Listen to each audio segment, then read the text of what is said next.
Hello and welcome to another edition of Turned Out a Punk. I'm your host, Damian Abraham. And once again, I'm bringing you a conversation with someone who grew up listening to punk, may or may not still be involved with punk, but had their life changed by the genre in a major way. And today on the show, one of the most fascinating episodes of this thing ever. And actually one of the longest episodes of this thing ever, with a very, very, hugely influential, hugely important person in their respective field, Edmund McMillen. He is the designer of games such as The Binding of Isaac, Super Meat Boy, The Legend of Bumbo. He's also just put out a massive The Binding of Isaac, Four Souls Requiem, pack thing that's just wrapped up on Kickstarter literally last night. And this is a very, very interesting episode. Very inspiring, and I'm very excited for you to hear it. But first, if you want to get in touch with me, head over to the email address, turnedoutapunkpodcast@gmail.com. That is run by my brother and show producer and guest booker extraordinaire, except for this one. This one was me. But thank you, Tristan, for all the hard work you do. I love you so much, buddy. And he will get the message to me. He also runs the Turned Out a Punk Instagram page at Turned Out a Punk and the Turned Out a Punk Facebook page. You can find me on Facebook, not at all. You can find me on Twitter and Instagram at Left for Damian. If you want to support the show, the best way to support the show is just by telling all your friends about it, letting everyone know that you enjoy this podcast and that we have interesting guests, and that's the best thing to do. You can also subscribe to it and rate it on iTunes, and thank you very much to the people that do that. I really do appreciate it.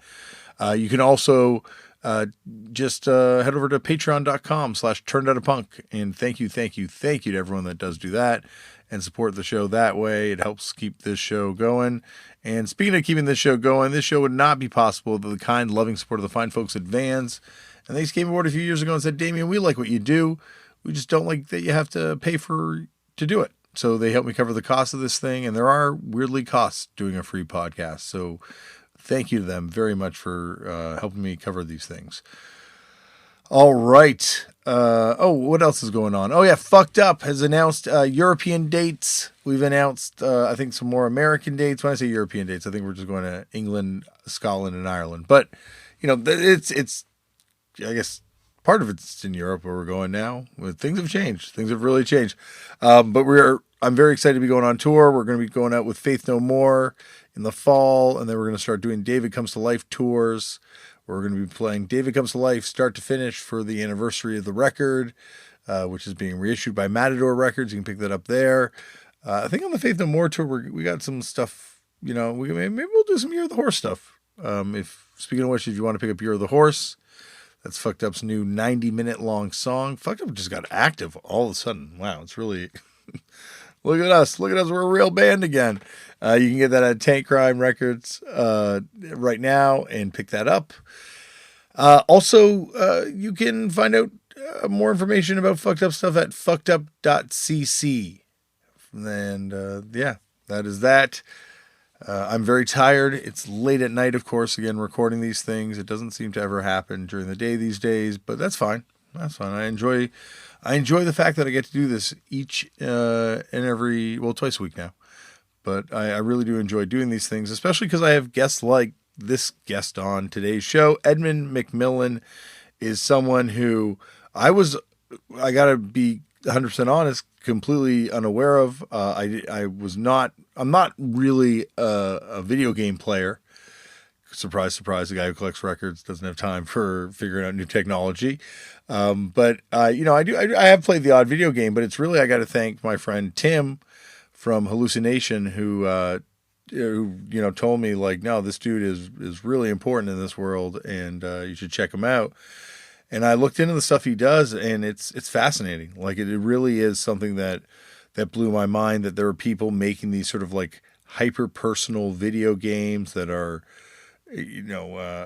challenging, to put it politely, that are controversial to some people, very, very much so, but that are really kind of like pushing this envelope. And this is an art form that I was oblivious to. And yeah, I really do consider this stuff kind of an art form, and especially, diving into this world and kind of understanding it, and especially the stuff that Edmund puts out, because his stuff is very much, I don't know, like there's a real deep kind of meaning to things he's doing in there, even if it is quite graphic and certainly not always my cup of tea.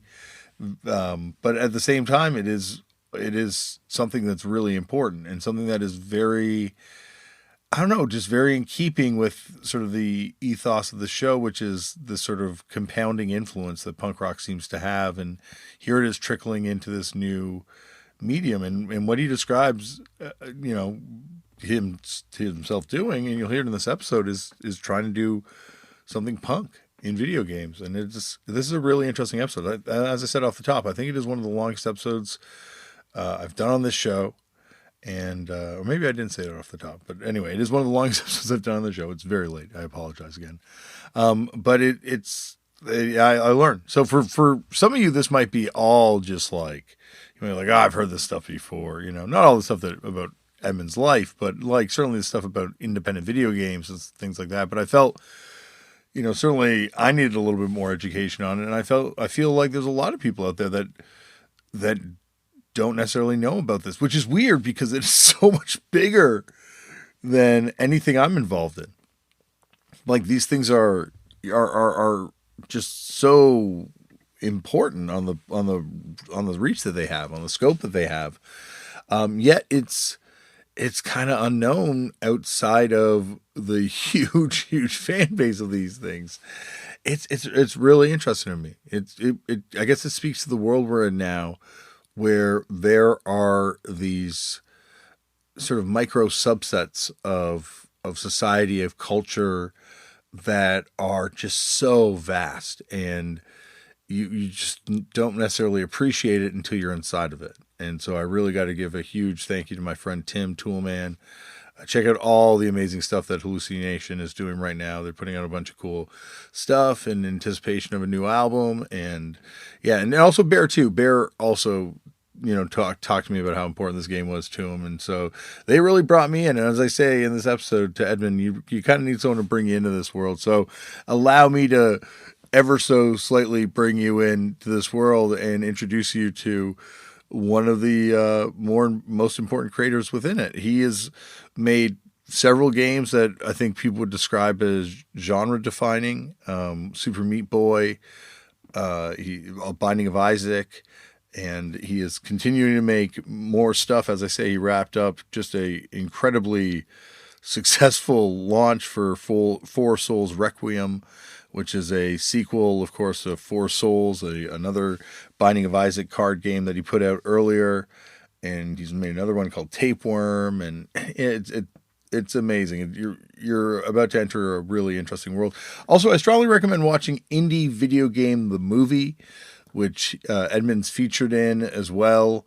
And some of, there's other creators that are featured in as well that are I guess, more well known. But it's an interesting glimpse into this kind of this really kind of DIY independent world that is huge. Oh my gosh.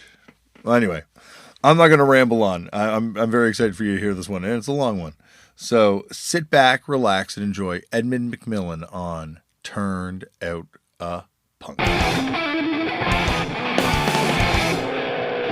Edmund, thank you so much for coming on the show. Thank you for having me.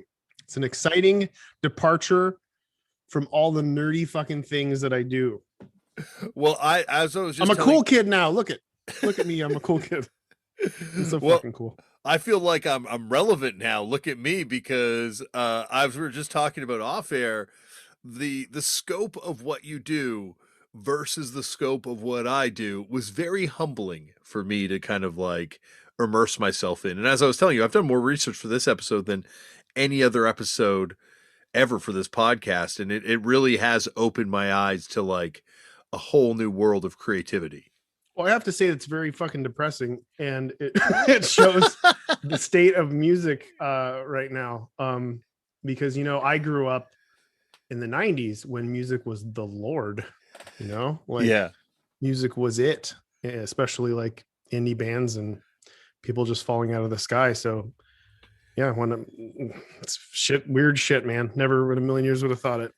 Well, I guess it's just like it speaks to the world that we're in now and how it's changing, and just sort of like I don't know, just it's an interesting thing. Anyway, we're gonna get into all this stuff and deep conversations, but we got to start this off the way they all start off, which is Edmund. How'd you get into punk? Do you remember the first time you ever came across the genre? Um, the first time was probably Nirvana.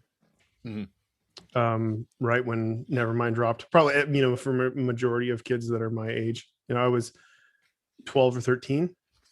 And I mean, I don't know if you count Tool as punk, old Tool, like the first, I mean, MTV showing me weird shit late at night. Mm-hmm. That was kind of where it was, the late 80s, early 90s. I was never like my mind.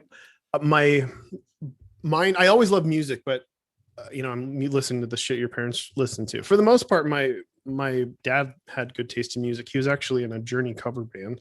Really? Yeah, he has a pretty good voice. That's wild. He must have an incredible voice. That's like, if you're going to be the singer in a Journey cover band, you got to have some pipes. I used to believe that my dad was the singer from Journey before I knew what Journey was. Because he would sing in the car and he'd sing along to the songs and stuff. And my mom would always tell me, like, she fell in love with him. That was his only redeeming quality, was the fact that he could sing so well. My wife says the same thing. I assume you could, like, during an argument, you can like seduce her with your voice in that way. Yeah, I think that's the thing, is my yell has lost all effectiveness because it's just become like just something people have become sort of numb to in my family. She just starts clapping. Yeah. It's conditioned response at this point. But yeah, I mean, I dropped into the grunge scene pretty hard, and I didn't even realize the punk influence until the late 90s, mm-hmm. and then more so into the 2000s when I kind of like branched out. But I was always I gravitated towards emotional music, stuff that I could feel by the way the person sounded, the lyrics in the music. And that was what moved me. Like, it was like fuel for everything I did. And it's kind of what I used, like, in a way to express myself. It was just, I was doing what somebody who would write a song would be doing, like, but with comics initially, which I made comics and zines first. Yeah, like I wanted to kind of find out how you got into that stuff too, right? Because like This Is a Cry for Help was like, oh, you went that deep, eh? I watched a lot of interviews because that was the thing. I'm like, as soon as I found out, like I'm like, oh shit, like where does this come from? Like that's the thing I found really fascinating. Like my only exposure to indie gaming came, like, Fucked Up played a show one time at a long gone space in New York, and there was like a DIY arcade up front. And I guess, time has just become so weird, obviously during the time we're in right now, but I think even for me, just beforehand, just on tours, like they all blend together at a certain point. So I can't even figure out when this would have been, but the games I played were like super clunky, and it just felt like, it felt like something that just wasn't the same. But then playing your games, like, this is like, I don't know, it's like a different level of gameplay. It just felt like, so when I tried to like immerse myself to see where this came from, but like, yeah, This Is a Cry for Help did come up. And so where did that come from? Like, where did that influence to do DIY comics come from? I'm trying to think. When I was in middle school, I was super into like the festival, Sick and Twisted Festival, Spike and Mike's. Did that ever come up to Canada? I think, yeah, they definitely used to run it at the Bloor Theater here, like one of the rep theaters up here. 100%. Yep. So like Spike and Mike, I was really into Liquid Television on MTV, Ren and Stimpy. I I was very young when I was exposed to R. Crumb comics, and Trauma movies. Yeah. And I just wanted to make comics, and that's what initially I did for a while, just like weird little cartoon comic-y things. And the zine scene kind of like didn't explode here, but there were a few people doing zines in Santa Cruz in the early 90s. Mhm. And I kind of saw it, and I was like, oh, this is how you can I can turn my comics into something that people will buy or at least look at. um and I just started making up as much shit as I possibly could, and then kind of stealing from Kinko's. Yep. Back then, do you remember when they had keys? Yeah, I did. Yeah. I 100% the drop the Yeah, key. the drop the key. Yeah. So yeah, I would do the drop the key trick, or I just buddy up with somebody there and be like, look, this is what I'm doing. Can you look the other way? And just print the shit out of all my comics and sell them locally. And I even had a cool teacher that was into what I was doing who'd let me use her copy machine in the back when I had stuff ready to go. What kind of stuff were you making like at the time that like, was the teacher like cool? Super. Yeah, I was making, yes. So Santa Cruz is like, I mean, it's kind of posery now, the art scene's dead. But it used to, in the 90s, there was a pretty active scene, and I had a lot of cool teachers. I mean, I lucked out and befriended a few people who, saw what I was about early, and I was just a fucking weirdo and I didn't really do anything. My whole like high school was spent avoiding people, and I never saw myself as the weirdo art kid, but looking back, I completely was. Like, I just wanted to draw comics, listen to music, and be left alone. Yeah. And I didn't really take anything seriously. I'm still surprised that I graduated, but I just did the minimum amount of work and tried to manipulate my teachers as much as possible into letting me do things like making comics. Like, I found out early on that there was like, you could take art A and art B in high school, and then once that was over, that was it. And I remember getting pissed off and being like, why the fucking these jocks they can continuously play, like every fucking year they can keep playing, and now I have to stop drawing. Like, this is what I'm good at. Like, let's figure something out. And my teacher was like, well, we could write it as an elective. Well, but what would you do? And I'd be like, how about I just make a comic? Like, every few weeks I'll make a comic and turn it in. He's like, sure. And that's how it was for 2 years. The last 2 years of high school for me, I would just hand in comic books, and the teacher would give me an A, and that was the end of it. And I just did minimum requirements and walked out. But my stuff was very weird. Like, I mean, if I did it now, I would not be it would be frowned upon. it was pretty. What the fuck was that? It must be a cat. But yeah, pretty like, I was just trying to go as hard as I could. Very, back in the 90s, I was just trying to ruffle as many feathers as I could to get attention. So it was like things to do with dead babies and dick drawings and suicide, murder, and chaos. Were you familiar with like Mike Diana and the stuff that he was doing at that time? No. He was out of Florida. He was that kid that got busted for it, and they actually ended up like, I think they sentenced him, and part of the, like, it was like a really fucked up ruling was he wasn't allowed to draw. He used to do Boiled Angel was the name of his. Boiled Angel. It was like a self-released comic book back then. It was kind of like vaguely tied into the zine scene. It was super like disturbing, all that shit. But like at the same time, he was sentenced. He wasn't even allowed to draw, like, or something wild How like can that. be well, it got picked up as a civil liberties case, and I know there's a documentary about it, so I strongly recommend checking that out, overtaking my poor memory of it. I remember something similar happening in the video game scene. It was called Super Columbine Massacre. Whoa. And there was this, there's like, back in the day, there was a pocket of time when like indie games were like super high art cool. Mm-hmm. And there were art installations that just showed off video games and that sort of stuff. Cool. It was like a really cool little pocket, like 2010. Okay. And that time.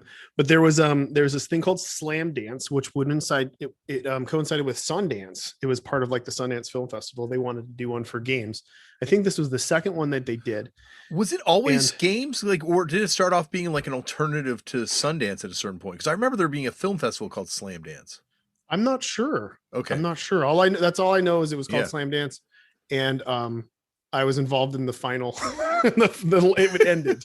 Yeah. And I think it ended because of Super Columbine Massacre, because the guy entered it and it got approved. And once they started getting negative publicity, they pulled it. And then we all said, well, you can't fucking do that. Like, I don't want to be a part of this. And we all backed out and it died. And it's weird to, I wasn't a huge fan of the game, but I'm all for letting the guy say what he wants to say, however he wants to say it. So I had to back him up there. I've definitely been the guy who's had to defend games and interviews, especially recently when it comes to like, I hate being the guy who's like, well, if they want to put rape in their game, they should be able to do it. I don't want to be the guy defending putting rape in a game, but we can't be taken seriously as an artistic medium if we can't do something that they would do in a movie. And I hate being that guy. Yeah. But it's true. There's such like a, like my first exposure to bootleg video games was like the idea of these ultra offensive games that were out there. And I guess like stuff that was even like, it wasn't illegal by any stretch of the imagination, but like certainly us as kids acquiring it, like Leisure Suit Larry and games like that, where it was there was an indie game called Roger Ramrod, which was a pornographic first person shooter that was horribly homophobic. I got a hold of that when I was pretty young too. This like would this be on like a floppy disk kind of era, or is this already in DV in like no, it was a little past floppies, I think. Okay. I think it was around the era where you could go to an electronic shop and get like 1001 video games on disc. Okay, totally remember that. Yeah, it's one of those. It was like probably a modded version of Wolfenstein. I don't know, like with every medium, it tends to be like the stuff that kind of comes out that pushes it to like the extreme. Like I just like looking at the comic books. You like the thing that really kind of like exploded the medium was the horror comics, which ultimately brought in the comic code and got it banned. Like it got like all these horror comic books banned. Well, it's kind of the punk thing, right? Like there needs to be danger. Yeah. Like there needs to be an element of danger. Like you lose so much over time, especially becoming an adult. You lose the fantasy and the magic of like, you lose the danger. Like I'm no longer afraid of aliens abducting me when I think about them, that went away when I was a teenager. But, certain other things, like it's the danger of going in that kind of pulls you in, I think, to art in general and makes it a more immersive in some way. Like it feels like there's something on the line somehow. And that's one of the reasons like Doom was so fucking huge and Wolfenstein was so huge. Yeah. Like those games were huge because they were punk as fuck. Like they were like no holds barred. We're going to do what we want to do. It's funny too, because I finally met John Romero, who was one of the creators of Doom and Wolfenstein. And he's very old school, like metal. And it comes through. Like he's got the flowing fucking hair, wears leather and, Matt Hardy stuff. You gotta love metal to have a BFG as like a weapon in the game. So he embodies that kind of that time. But yeah, I think that's definitely part of it. And for me, I was that kid who was always searching out the things that people said I shouldn't look at. And I think I make games for those people. I think though the other thing that though is there's like, I don't know, there's like a deepness to what you're doing too. Like the reason, like obviously you kind of need someone to kind of bring you into this world a little bit. I think as like an outsider, especially someone my age.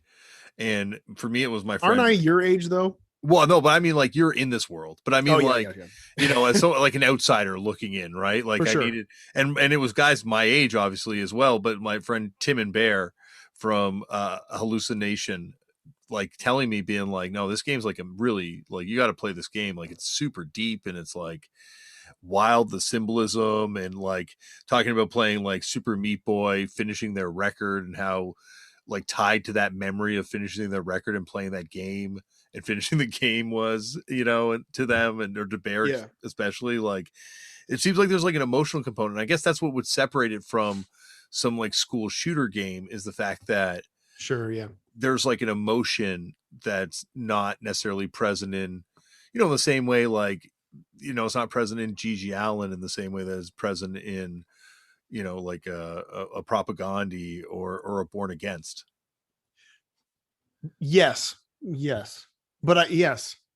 But I mean, I don't know. There's some arguments against the Gigi Allen thing. I mean, Oh, I that's what think I'm that saying. There's definitely lots of great arguments against the Gigi Allen thing. I mean, I think, when it comes to artistic freedom and this, that's the kind of the person he was. So he couldn't help but express himself in that way. That was as deep as he went. I mean, it was fucked. Yeah. But yeah, no, I mean, I can't really help but put a piece of myself in whatever I'm doing, because then I wouldn't be motivated to do it. Like there's some purging that happens when I'm working on a new project. There's usually a topic at hand that I want to talk about for a specific reason. If it's, usually trying to figure something out, which is what I used to do with my comics in weird abstract ways. I talk about the things that bothered me and the things that made me scared in some weird way. It's very akin to when I was like 5 years old, I got one of these like recorder sets where you can record on a cassette tape, and I would do Edmund's show, right? And at the end of the tape, I would say fuck, and I would say motherfucker, and I would say all the bad words that I knew, and then I would rewind the tape and I would listen to it really, really close to my ear, because I was trying to figure out why I shouldn't be saying those things and what made them bad. Yeah. And I think I'm just doing that still. I think I'm still just recording myself saying fuck over and over again, and then pondering, pondering, why that still has so much power. Yeah, I don't know. I can't help it, mostly because I can't work on a project that I'm not personally invested in that kind of way. So I just do it.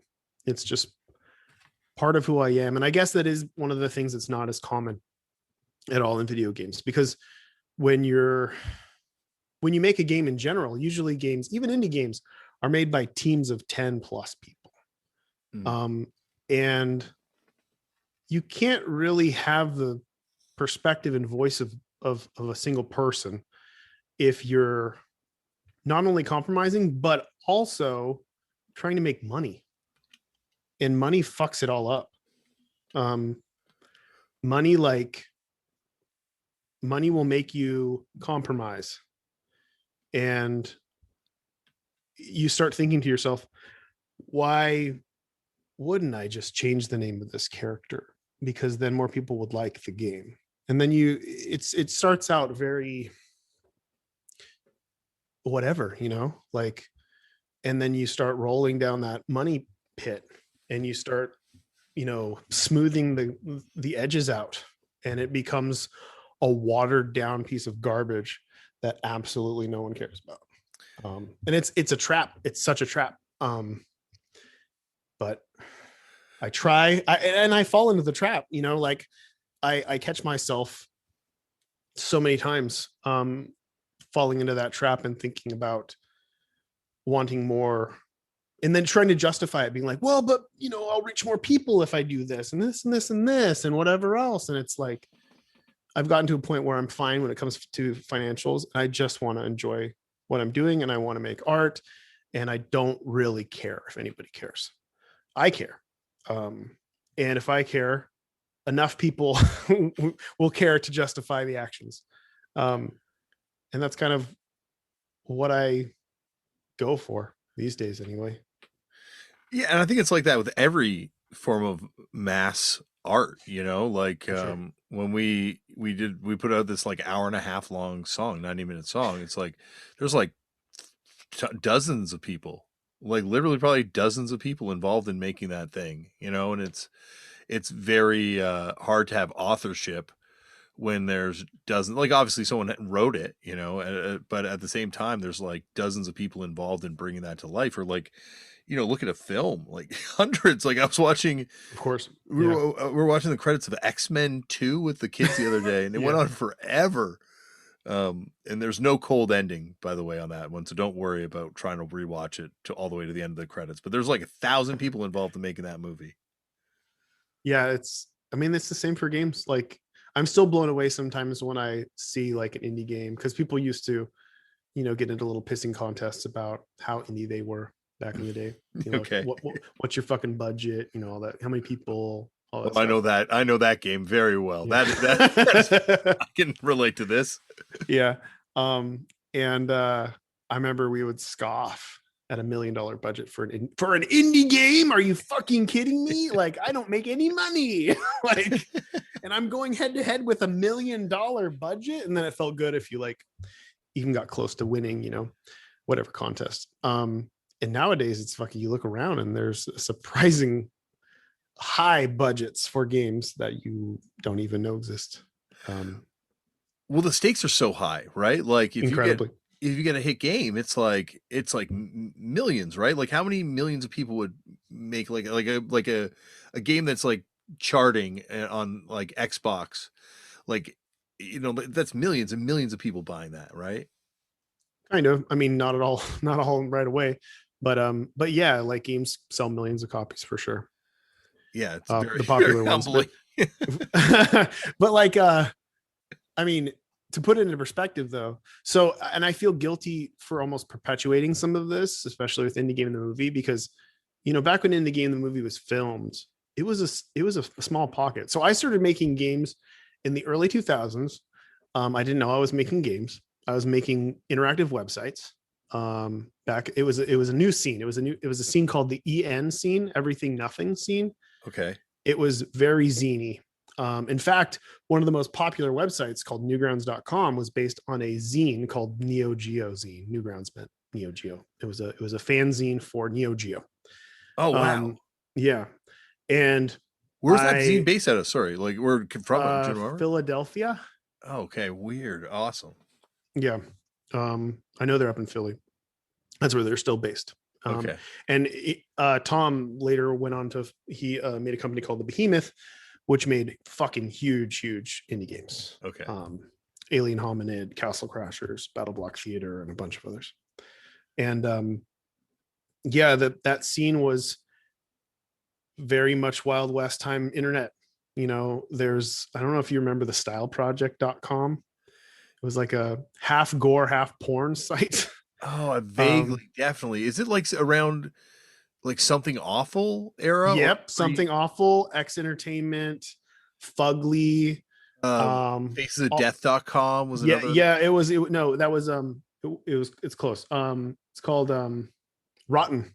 Rotten.com, yes. Ogrish.com, all that shit. Yeah, I was one of those web kids, and I had This Is Cry for Help. And I mostly posted my comics.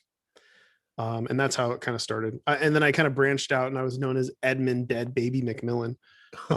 And I started making interactive dress up doll dead baby flash animations. And then those became games slowly but surely. Like I built a very small fan base, got contacted by a programmer. His name is Calder. And he's like, let's make a game together. And I made this weird game called Carius Weltling and Clubby the Seal. And I didn't make any money. I was working at GameStop. There was absolutely no money in video games at all. I worked at GameStop. For a period of time I quit because I couldn't hack it. I could not pay rent. And even with both of us working and living in one room in Santa Cruz, I couldn't do it. So I quit, and I became an animal control officer for a year, which was quite fun. and inspiring in some ways. And they put me on deads, so I would go scrape animals off the road, which I had no complaints. It was interesting. A friend of the show, David Up, New Jersey punk rock legend, is being an animal control officer for a long time, and is now I forget what his actual rank is now, but yeah, definitely a profession that is a friend of the show too. It was cool. Like, honestly, if I wasn't fired, which is a whole thing in itself, I would have just been doing it. I loved it. I really did. It was really cool. It was fulfilling. It was always different, and I didn't have to. I mean, it sucked interacting with people, because you're like half cop, half wrangler. Yeah. So the people part sucked, but for the most part, the other people that I worked with liked doing that. But I was fine with rescuing wild animals and scraping dead animals off the road. It was a very fulfilling experience. But I got fired. I got fired for quitting. Really? Yeah, I got fired for quitting. I quit because they were conspiring against me, and I caught them in the conspiracy. There was this weird situation where animal control was run by the SPCA, which was independently owned, and they were going to go county. Okay. And the county required you to have a high school diploma in order to continue. And I was the only one with a high school diploma that worked there, including my training officers. And shit got crazy. I'm on night calls, and I have to trust these people that they're going to be my backup, and I'm not even, they did this fucked thing where they wouldn't discharge. So you had to take gun training, and you had to be able to shoot a gun. Yeah. And I took those classes, and your training officer needs to watch you shoot a deer. What? Yeah, I mean, it's part of it. You have to shoot in front of them. You have to show them, and they have to okay that you're like willing to kill an animal. So I remember getting a call. No, it's just like being able to do it. Okay. You can show the training officer that you can load the gun and shoot properly. Yeah. And they would never let me do it. And I always thought it was weird. And I kept being in situations where I'm like, okay, this is the time. Like, this animal has both of its legs are missing. It's rotting. It's hobbling on the ground. It's time to shoot this deer. And they wouldn't let me do it. And I fucking found a notepad document on the computer that said Edmund McMillen on it. And it was just a list of all this shit that they were documenting, claiming that I was doing, like that I didn't clean the van out. I didn't feel like just petty shit. Yeah. And then it's like, oh, also refused firearm, whatever, on all this bullshit. And I'm like, what the fuck? And I remember talking to the person in charge about it. I'm like, there's shit that is going on right now. And they're like, I'll handle it. Don't worry about it. Everything's been fine. So I'm on a night call, 24 hour, not 24. It's a 12-hour night call. I have a fucking walkie-talkie next to me, and I get woken up all whatever. And I got this call in Watsonville. It was for a very, very large pit bull who was actually a fighting pit bull in Watsonville. I was scared shitless. This thing's head was so huge. Turned out it was blind. It was blind and blocking a woman's door. She couldn't leave to go to work at 5 a.m. And the dog was super sweet. And and I took it back, and I kenneled it. And by the time I got back, it's like 7 a.m. and my training officer shows up, and they're like, I'm like, here, I'm not working. Obviously I'm not working today. I'm not on today. Here are the keys, guns in the car. She's like, yeah, I got my stuff. I'll be heading out. Okay, cool. The next day I come back, and I get called in. They're like, we need to talk to you. Did you leave your car unlocked with a firearm in it?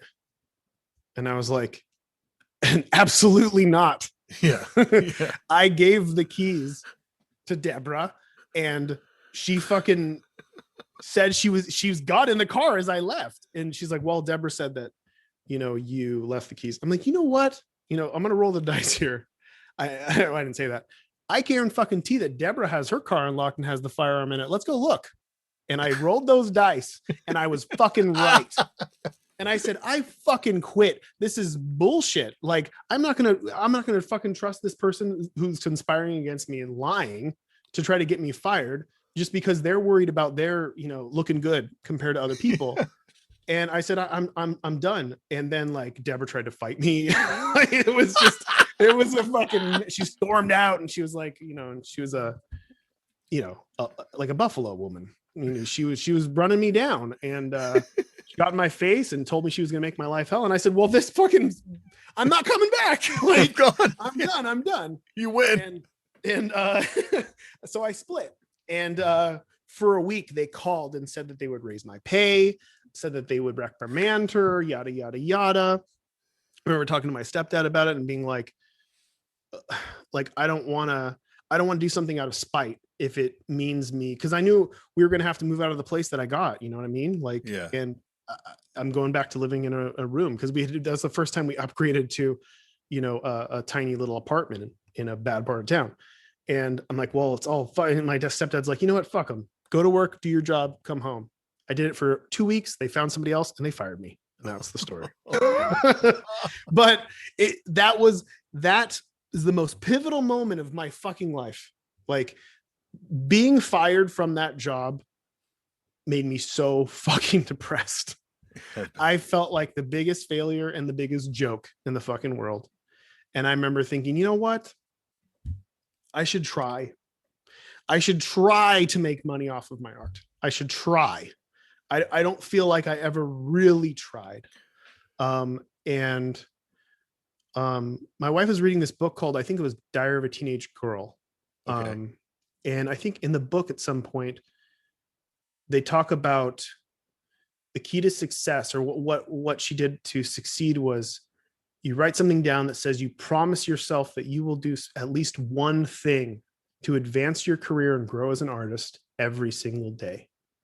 And I said, fuck it, I'm going to do that. I'll do it. And I did it. And it was the most profound experience. Every single day, I hustled as hard as I fucking could. I did free work for as many people as I possibly could. And then once I said, hey, look, I'm better than whoever else you got, hire me. And they did. And I kept doing that until I could pay rent at a room in a dorm situation for UCSC. It was where we lived. But I was afloat. I stayed afloat. I was treading water at this point. And that was around the time where I had enough leeway to spend leisure time working on games and doing art again. And it was around that time where I found out about a company called Chronic Logic. Sounds like a weed company, but it wasn't. We used to get calls all the time, and they would be like, trying to buy weed. I can sell that URL. There's a lot of lucrative weed companies out there too.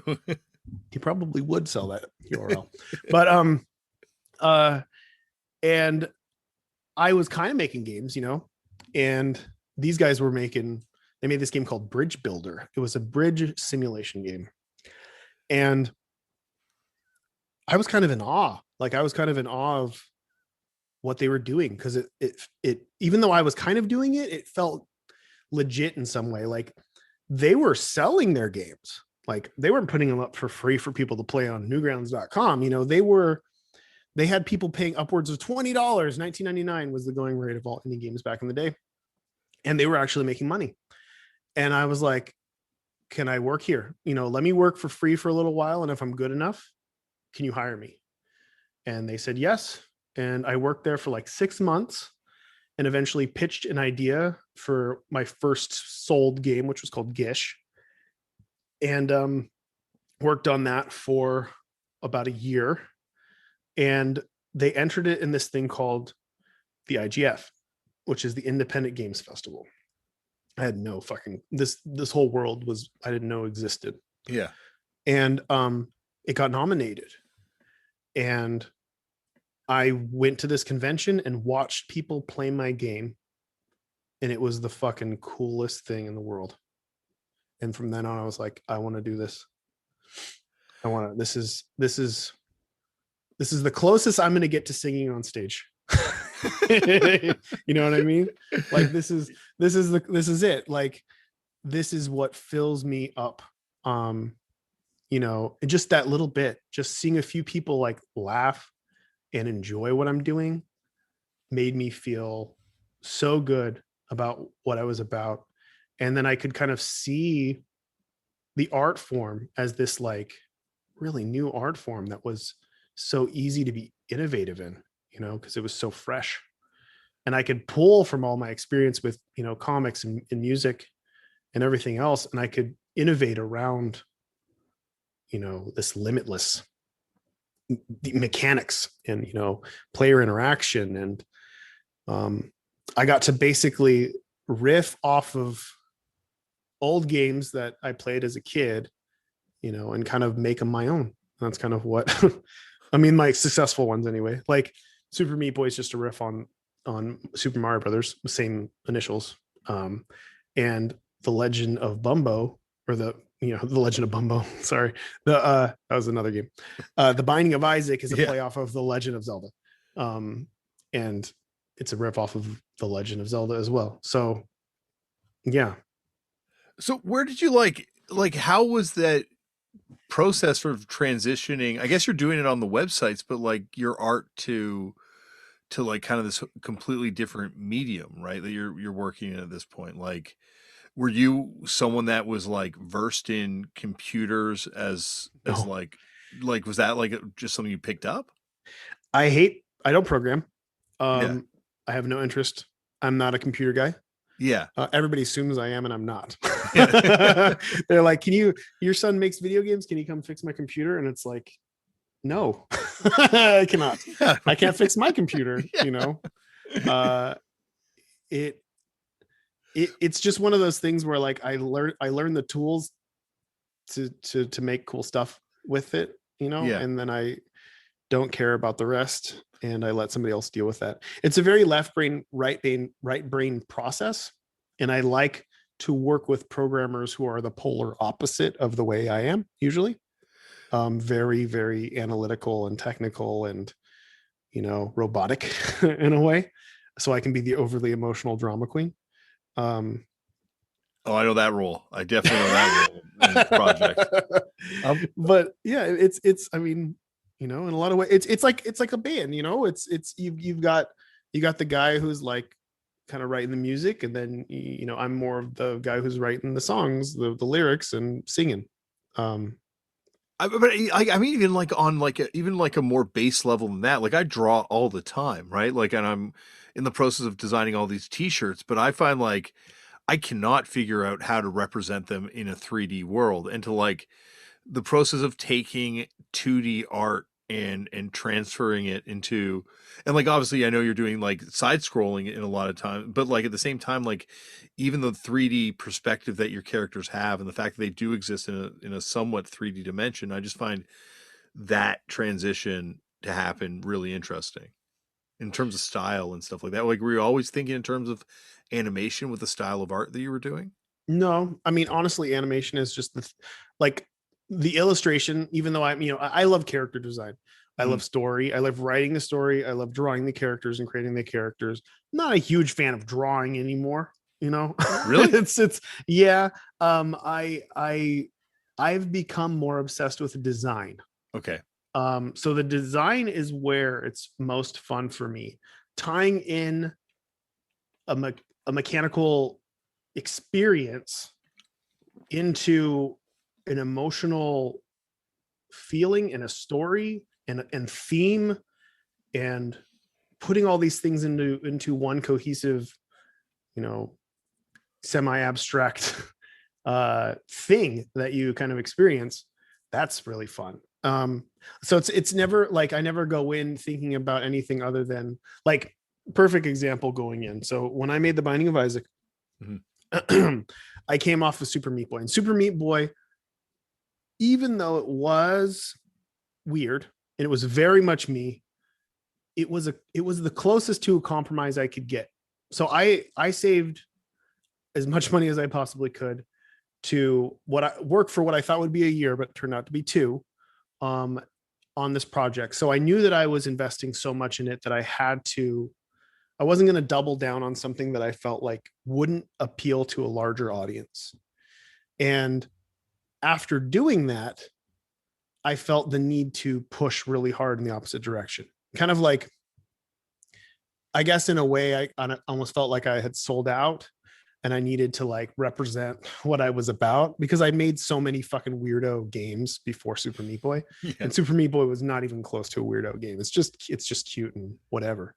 And I wanted to just do something punk, I guess. I'm the guy who made a game called, and where it was an incredibly graphic depiction of a diseased vagina. It's just, yeah. So like going, having my roots there and being like, I want to kind of flex that muscle and be like, I want to do something that's not only where I don't care at all about who plays it, who's going to play it, who it's going to upset.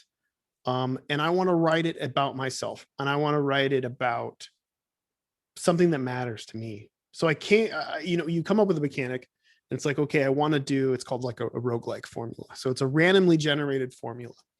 I was really at the time into arcade games, and there was a certain magic of old school arcade games because you got to play them repeatedly and it was never the same experience. Yes. And games pushed away from that and they turned into linear stories. And I wanted to, there's those genre called roguelikes, which are kind of randomly generated games that are meant to be played multiple times, and they have permadeath. So it's kind of this harsh situation where you can't continue. Once you die, that's it, and that's the end of the experience. And I wanted to riff on that mechanically. It felt more true to life. It felt more like Animal Control. Every day I don't know what the fuck's gonna happen, and I'll die.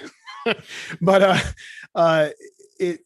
it was very interesting to me and something I wanted to explore. And when coming up with the technical side of generating rooms that would always be random and stuff, I thought it would be cute to riff on the Legend of Zelda, which had the dungeon structure that I'm kind of playing off of and the perspective that I was playing off of. And I thought, well, if I'm doing that, Miyamoto made that game based on his childhood, and it was supposed to kind of simulate you. It was supposed to be like this world in a sandbox, and you could go out and like push a rock over and bugs would come out. That sort of, it's that exploration as a kid, which I thought was super cool. And you could kind of feel it in the game. And I thought, well, what did I do when I was a kid? And it kind of snowballed from there. And it was like, what did it feel like to be me when I was young? Well, I felt like a fucking weirdo. I felt like an outcast, and why did I feel like an outcast? Well, because, my parents were super fucking religious, and I got a lot of dogma coming from all ends, as a kid, because I was into the weird shit that they said I would go to hell for looking at. And, and I got to go deeper and deeper into that and be like, write about feeling lonely, and just write about feeling like I don't fit in, and wanting to be different, and trying to abstract that out to the maximum, to the point where like I'm using my sadness to fight off my demons, like I'm receding into my own dreams and my mind, and I'm going deeper and deeper, and everything's like falling in and caving in on itself, and things are just all warped, and I had a really good time making it. I made it in 3 months because I thought it was so weird that people would not want to play it. I even considered selling it to Adult Swim. Like, they were offering upwards of $30,000 for for an IP, and I was like, a lot of my peers were doing that. So I was like, well, this is just a piece of shit Flash game, and it's so weird. And I remember my wife like getting nervous about some of the subject matter, and she's like, you don't want to upset those kind of people. And I always thought, well, those people don't play these games. Like, I'm not going to have some religious nut come and track me down because I made The Binding of Isaac. Those people don't play video games, and they don't care about this shit. This world won't cross over, and I'll be okay. But that danger, though, that little like, am I doing something that I shouldn't be doing, was definitely the nail in the coffin for definitely happening. Like, it was that nervous feeling, the like butterfly feeling of feeling like I'm doing something that might upset somebody because maybe it matters more than I realize. Mm-hmm. Like, do you ever have to worry about like these marketplaces that you deal with, like Nintendo or Microsoft, or like Like, do these places ever go like, yo, we're not carrying this kind of content? Like, Oh yeah. so that's a thing that enters into it too. Oh yeah, but I mean, I don't fucking care. But Yeah. Nintendo rejected the Binding of Isaac for years. It took quite a few years, and I actually had to get a publisher to remake the game, and then push it, and push it hard. It didn't happen until they had a changing of the guard, which usually those big business things happen every 5 years or whatever. The people just switch out and somebody new comes in, and you try to finagle that and be like, well, what if we just release on, it's, I think it was painted as it was an homage to Nintendo. So, but we were like, and we had to, so when you sell yourself or you sell on Steam, so Steam is the PC, portal for the most part. That's like, they have the monopoly, and they don't give a fuck about what you do. Okay. They will put it up. I mean, I think they pulled a few hardcore porn games sort of stuff off of they have some regulations, but for the most part, they're fine with whatever. And you don't even need to do ESRB. So ESRB is the comics code type thing. Yeah. Yes. And I never had to do much of that, but I had to deal with them whenever you get on console, you have to deal with ESRB, which is fucking hilarious with the stuff that I do, because I have to list everything that's strange about it. And the crazy thing about the Binding of Isaac was, in a lot of places, especially with Nintendo, a lot of the pushback that we got was because of blasphemy, which you can't do.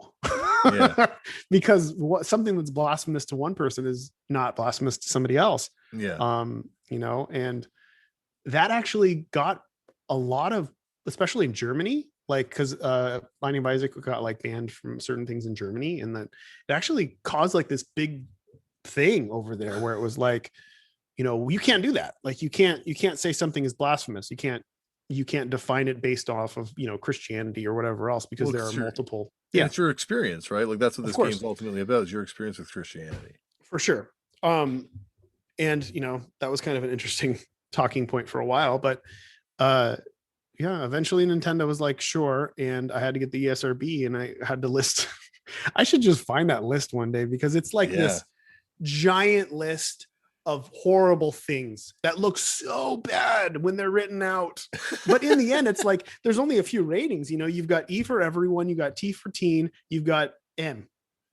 Yeah. And of course it's an M, even though I think, an 8-year-old can play it and it's not an issue, but like, the most egregious thing in the Binding of Isaac, according to ESRB, is the fact that he takes pills. He eats pills, on unknown pills, and gains effects from them. And that was the biggest one. But it's pretty crazy to like see they're like really specific. It's like, can you kill something? Yes. Can you decapitate it? Yes. Can you interact with its head when it's decapitated? Yes. Can you damage its decapitated head? It's called post-mortem damage. And it's like all this weird scale of like arbitrary things that they do. It's funny. I mean, it's just a fun experience, because I know I'm getting an M, it's whatever, but it's still fun to get this back and forth with these people who are asking me like, how long is the fart? And that was a thing. That was the reason why Super Meat Boy got a T for teen, was because there was a very long, awkward fart. Are you serious? Yeah. That's fucking amazing. Yeah. But it's like the PMRC thing though, where like these ratings become almost like a badge of honor, like where you get that parental advisory sticker on your record. And no, because they all fucking do it. But okay. Yeah. There's one game that got it like an NC-17 rating once. It was called Manhunt 2. I guess that has the badge of honor, but Night Trap. What would Night Trap get? Night Trap, did you ever play it? Oh yeah, I had it on Sega CD, and it was the most mundane. Like, it was nothing happened in that game that anybody should have ever gotten upset about. I watched a playthrough the other day just so I could finally see the end of the game, because it was so fucking hard. Like, it was also like that era of games. All the games that like had the best graphics were impossible. Like Dragon Quest, or what was that one? Dragonlance was one of the arcade where it looked like a cartoon. That was Dragon something, right? Dragon's Lair. Dragon's Lair, that's it. Dragon's and there was Lair like a space and one. Space Ace. Space Ace. I watched those playthroughs too. I played the fuck out of those too. So I think we both had Sega CD then, right? Because that was on the. Yep. I don't think I had those games for Sega CD. I was playing them in the arcade. There was one that came out for Sega CD. I don't remember what it was called, but it was an anime where you were like a ninja, but it was very, very much the same. Oh, whoa. I played the Sherlock, Jack the Ripper game, maybe. We're trying to stop Jack the Ripper. I think I know. Did it actually have like video of people? Like yes. It was one of those games. Yeah. And so like, it felt like at that point, all the best games had like the worst gameplay. Like just. Well, I mean, yeah, like the whole era from Atari on, like there were some major growing pains for sure. But what the crazy thing is like going back to like the original arcades and stuff, like arcade games and stuff like that, you'll find that like there's some pretty interesting stories behind those, because those games were usually made by one person. Mm-hmm. And a game like Missile Command, the guy who made that was like obsessed with like Cold War stuff. Like he grew up at a time where he was so worried about being bombed by Russians. Yeah. And sense. He made that game about it, but also he thought it was interesting to make it so you were always defending and you're never attacking. It was it's like barrage of bombs forever. I thought it's just the little subtle things like that. It's like the little choices that an artist would make that stand out as interesting because they're a piece of who the person is that created it. Makes it just so much more special. When did that shift where it became something? And like, I guess that's ultimately what you guys are reclaiming. Like, I find it so allegorical to like punk rock too, and like music where you have like rock gets so big and bloated. And then there's like this wave of bands that are like, no, you don't need any of that. Like, it's just people in vans doing it. And it's like, that's almost like what you guys ultimately are, is like the same people, like obviously on a much, much more successful level than anyone in the van ever got to. But it's still like, it is very similar, like the way it kind of went from the outside, I mean. Yeah, no, for sure. I mean, everything kind of, I think, goes in waves like that. And it's, the 2010s and a little bit earlier, like 2008 to 2012, I think was like the indie boom. Mm-hmm. And it wasn't overflowing with people that were jumping on board and trying to make games and stuff. It was a fairly small, intimate gathering of people who had mostly been doing that for many, many years. And out of nowhere, Microsoft and Nintendo and Steam are like, we want indie games. And those games became bigger than the AAA games that were being released at the time. Like, and it was just because like we had this unfair advantage, and the unfair advantage is the fact that we don't fucking care. Like when you're in a company of hundreds of people, you cannot take a risk. There is no risk taking at all. Everybody's lives, your future, your company will crumble. And you see it all the time. These out of nowhere, these huge companies come up and they just die within like 3 years because, they doubled down on something that just didn't work. And when you're indie, you don't care, because what's the risk? Lose 3 months? Like you learned something, and you gain followers and you gain some experience. Like it's that's what I always tell people too coming in. It's like the best advice that I could give you is, if you want to make video games, number one, make sure you're doing it indie games. I mean, if you want to get a job at a company, it's a whole different story. But if you want to make indie games, do it for fun first. Keep your job, and do it and make sure you love it. If you fucking love it, you're just going to continue doing it regardless, but make as many small projects as possible. And I think it's the same way. Like no bands coming in and being like, our first album is going to be a double album rock opera.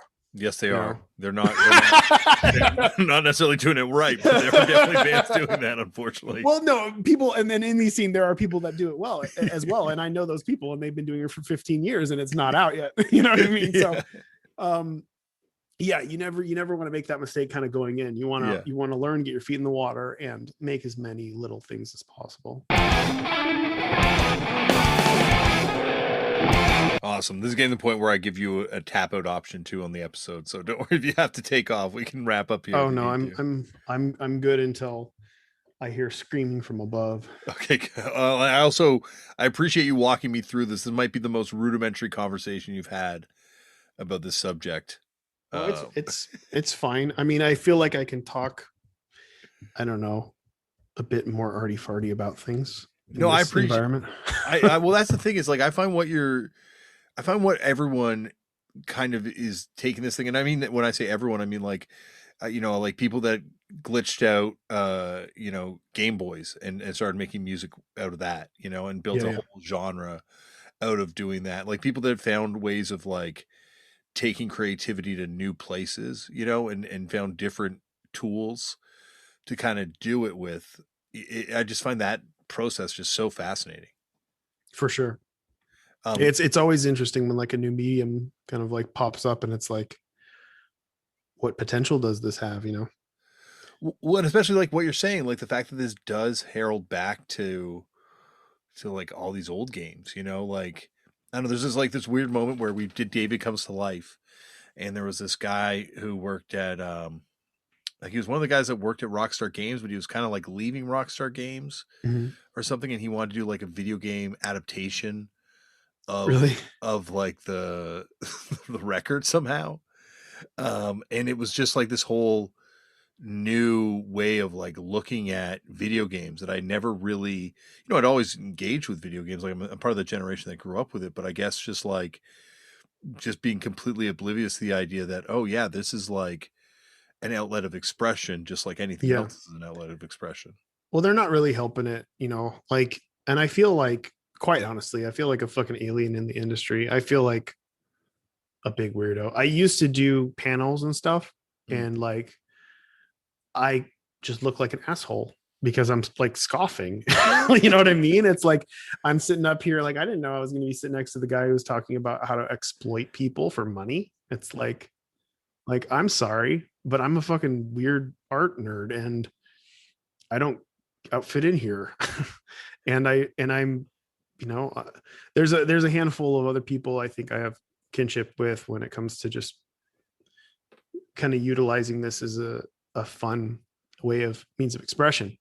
But it's, you know, it's a business, and it's as businessy as movies, you know. Yeah. And it's more complicated than movies, so it's like it's too hard to not have money get in the way, because you need funding and you need people to believe in you and you need to pay people. And you know, it's like there's so many moving parts. You have everything that goes into a movie, then you also have to have a programmer that actually makes it work, and then you have to have a designer that makes it interface with a human being and makes the experience, you know, worthwhile. And you know, I'm for all types of video games, but I lean towards games that are designed to be experienced, because I don't think there's any point really to having a game that's just like a movie.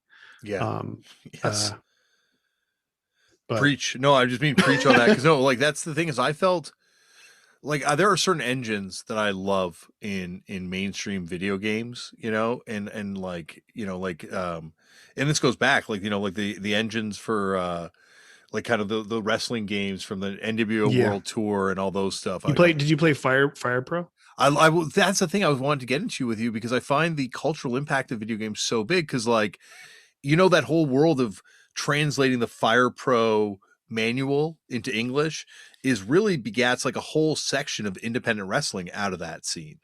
That Like, Fire Pro is the shit, man. That it, game was amazing.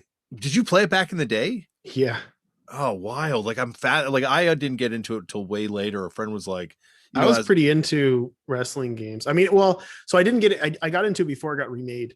I got into it during the NWO yeah, days, when they kind of copied you know, they did a 3D version of that. yeah. No Mercy was the second one, and that one was like really really good too. But Fire Pro was the one, like, if you could get it.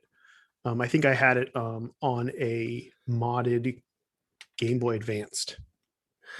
That's wild. Like, so where did you kind of like get into this? Was it through the internet, just reading about this sort of side of things on message boards? Because this is like, For Fire Pro? Yeah, like where are you kind of hearing about Fire Pro stuff? Like, I mean, just yeah, I guess so. Like I was really into wrestling back then. yeah, And I just searched around, I guess, and I looked, you always look up like, okay, if I'm, really now into wrestling games and I know there's wrestling games out there, what are the top 10 wrestling games? And it was like Fire Pro was always number one, and No Mercy was number two, and then the WCW one was number three. yeah, yeah. And it kind of went from there, and they never really made another good one. But yeah, and I just dove into Fire Pro and obsessively made myself into a wrestler. My finishing move was always a sleeper hold. Yeah. And it's so funny because wrestling fans have been asking for that engine ever since, like I thought about it. I did. And I actually pitched it to some guys ages ago because I was so into it, because it's just so cool. But it's kind of a hard sell because it's so fucking complicated. It's like wrestling games are already pretty niche, right? Because mostly it's just appealing to fans, like people who aren't just into the technical wrestling aspects of something like Fire Pro that's not rebranded, with a bunch of popular wrestlers on it. It's not going to sell. But it's such a cool engine. Like you could utilize it for other things. You could make some sort of new age, new brawler type, almost like Final Fight arcade or whatever. And you could utilize the Fire Pro depth of combat in it. I think that would be fucking amazing. Yeah, that would be amazing. And it would totally fly now. I think that's totally ripe for the picking. Yeah. I mean, I'd do it if I wasn't, swamped with everything else I want to do. I feel like with video games, it's just like this, as someone like myself, like it's finding games where it is about playing them again, where I don't want to watch a movie where I'm pressing one button to activate the next scene. Yeah. And I feel like, and there's obviously that's very appealing to a lot of people out there, but like it was almost like a process of elimination that kind of happened where, I felt like all the engines that I loved were kind of just being phased out, and the engines that were coming in were just like not meant for me.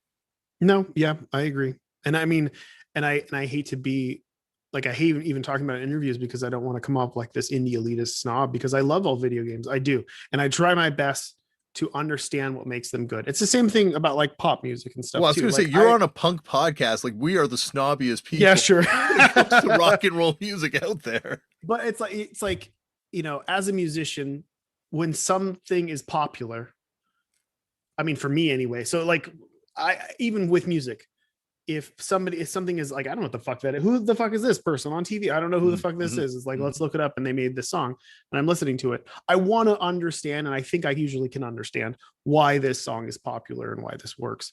And I feel like it in some ways will make me a better artist in the end, having experienced these things, even though I don't like them. And it's the same thing with video games. Like I try so hard to understand why people like XYZ. And there are just so many games that rub me the wrong way that I feel like that sell so well. It's just like, I don't know.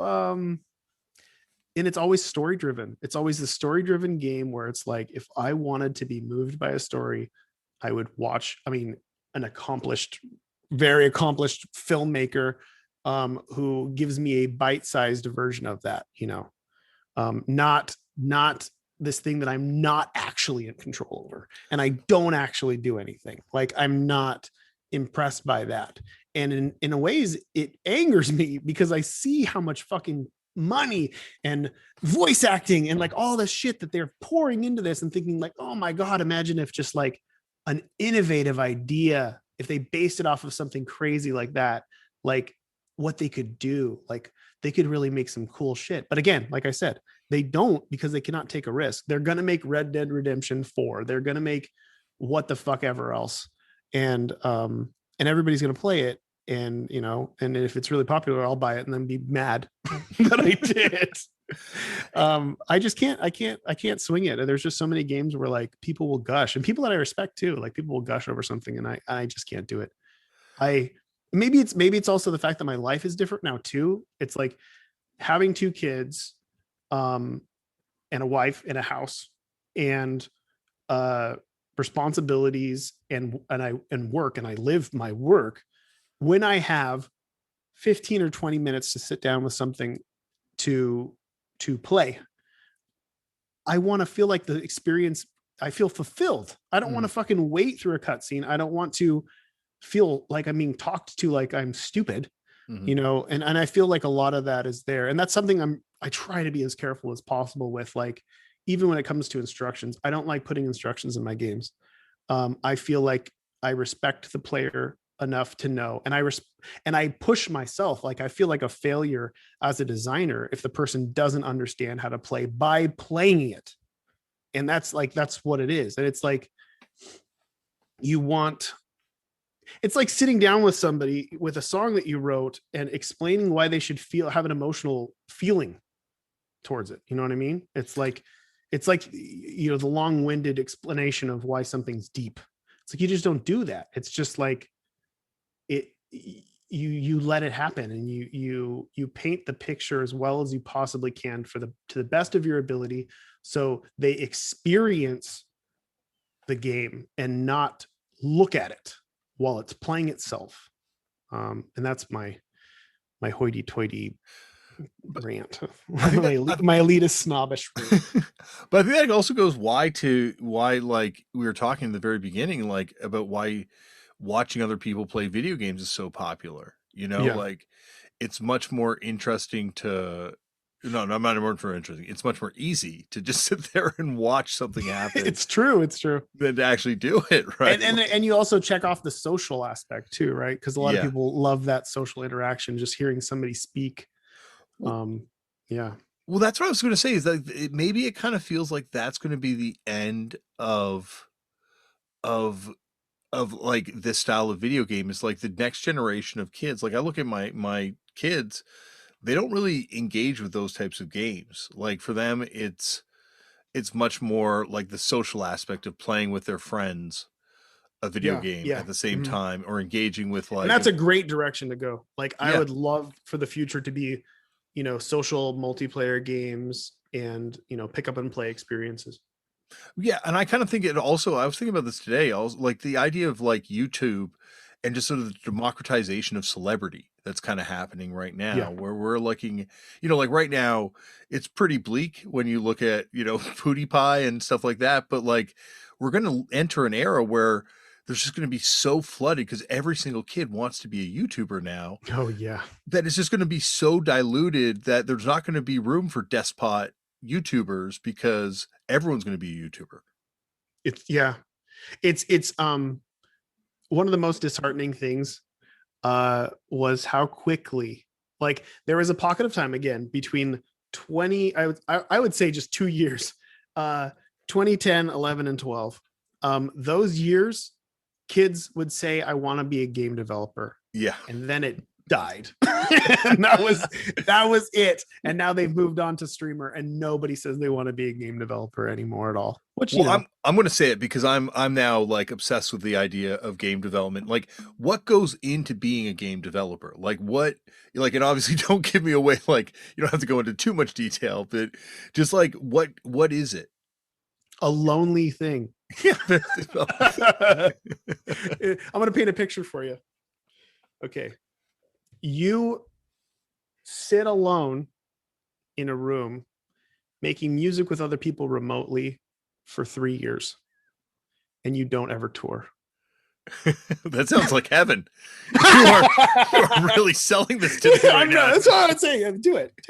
No, it's honestly, I feel anyway, in order to be a successful independent developer or an artist in general, you need to live your work.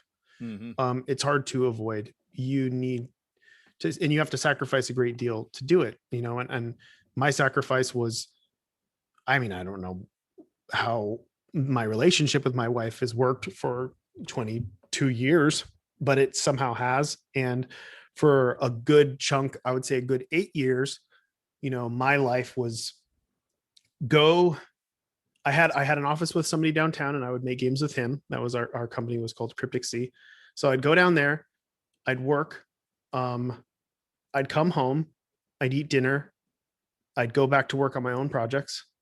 She'd go to bed, I'd stay up, you know, and it was like the most minor interactions. And then the weekends I would try my fucking best to make sure that she knew that I cared and I was there, Yeah. and you know, everything else like that. But for a very long period of time, it was like it's a lonely but a comfortingly lonely experience. For me, I was always alone, so you know, it wasn't super bad. But from other people's perspective, it can get fucking dark, and there's people lose their minds all the time. There's just a countless number of other artists in general, but independent developers who really cave in on themselves because of you just work constantly. You just you are when you're independent, you're taking the roles of many people. You know, like I'm the writer, I'm the illustrator, I'm the animator, I'm the character designer, I'm the game developer. Like I'm the game designer, I'm the level designer, I am the logo designer, I'm the guy who curates the music, I'm the guy who does all the business, I'm the guy who does, you know, it's just like so you wear so many hats that, you know, a large group of people would, that it just consumes your every being, um, your every waking moment. That's what it's like. That's how it feels. The technical stuff is it's whatever. Like I love what I do, absolutely. Like if I couldn't do creative things for a living, I think I probably wouldn't have survived my teen years. Like I needed that creative outlet, or I would have just I'd have been done. Like I walked the line through high school, and it was the only thing that made me feel like I was worth anything. And it made me feel like good. I feel very good when I'm creating stuff, and that's why I create it. And making indie games just means doing it a lot, and really trying, over analyzing every aspect of what you're doing, trying to still keep in mind the risks involved financially, how much you want to invest and how much you could possibly make back, being realistic about those things, being really harsh on yourself. You know, I'm my hardest critic by far, which makes it easy. Like when you release something, because it's like, well, they're not going to give me as bad of a review as I'd give myself, so it's nothing to worry about. Is there like a pitchfork for video games? Yeah, they come and go. Okay. They don't even like, they've gone into this like, no, we no longer review games. Numbers, fuck numbers. It's just about the words now. Like it really is. A lot of places just, there was a pocket of time like when I was developing something for a few years and I was kind of out of the game because I don't like it. Like I fucking absolutely can't stand the scene. So I was just like, I'm working, and then I come back in and it's like, oh, I'm gonna contact all my press people and be like, hey, you want to review my game? And they're like, we don't review games anymore.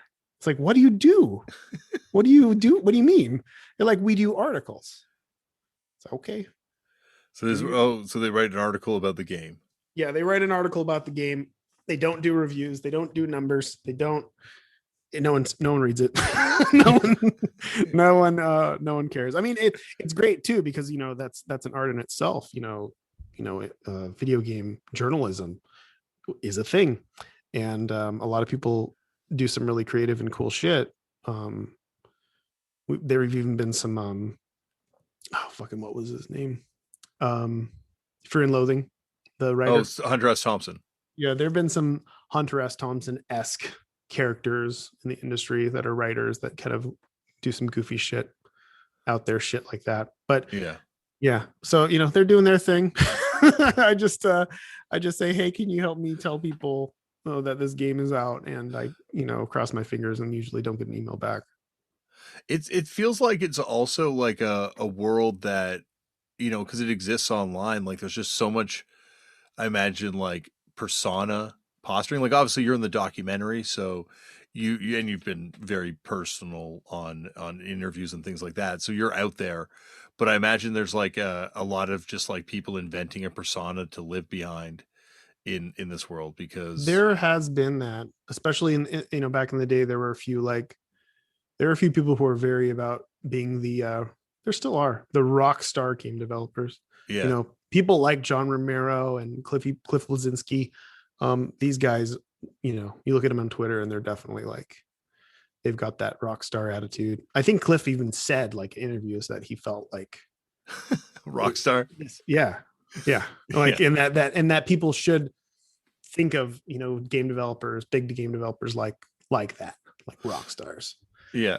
I think that's like whenever like, and obviously I remember when chefs were the new rock stars. Anytime something's a new rock star, it's like It's anyone never a involved. good thing. Yeah, everyone's like, no, dude, shut it down. Like that's not a good thing. Like those are the worst people in our industry. Like we're all trying to avoid becoming that. That's our biggest fear.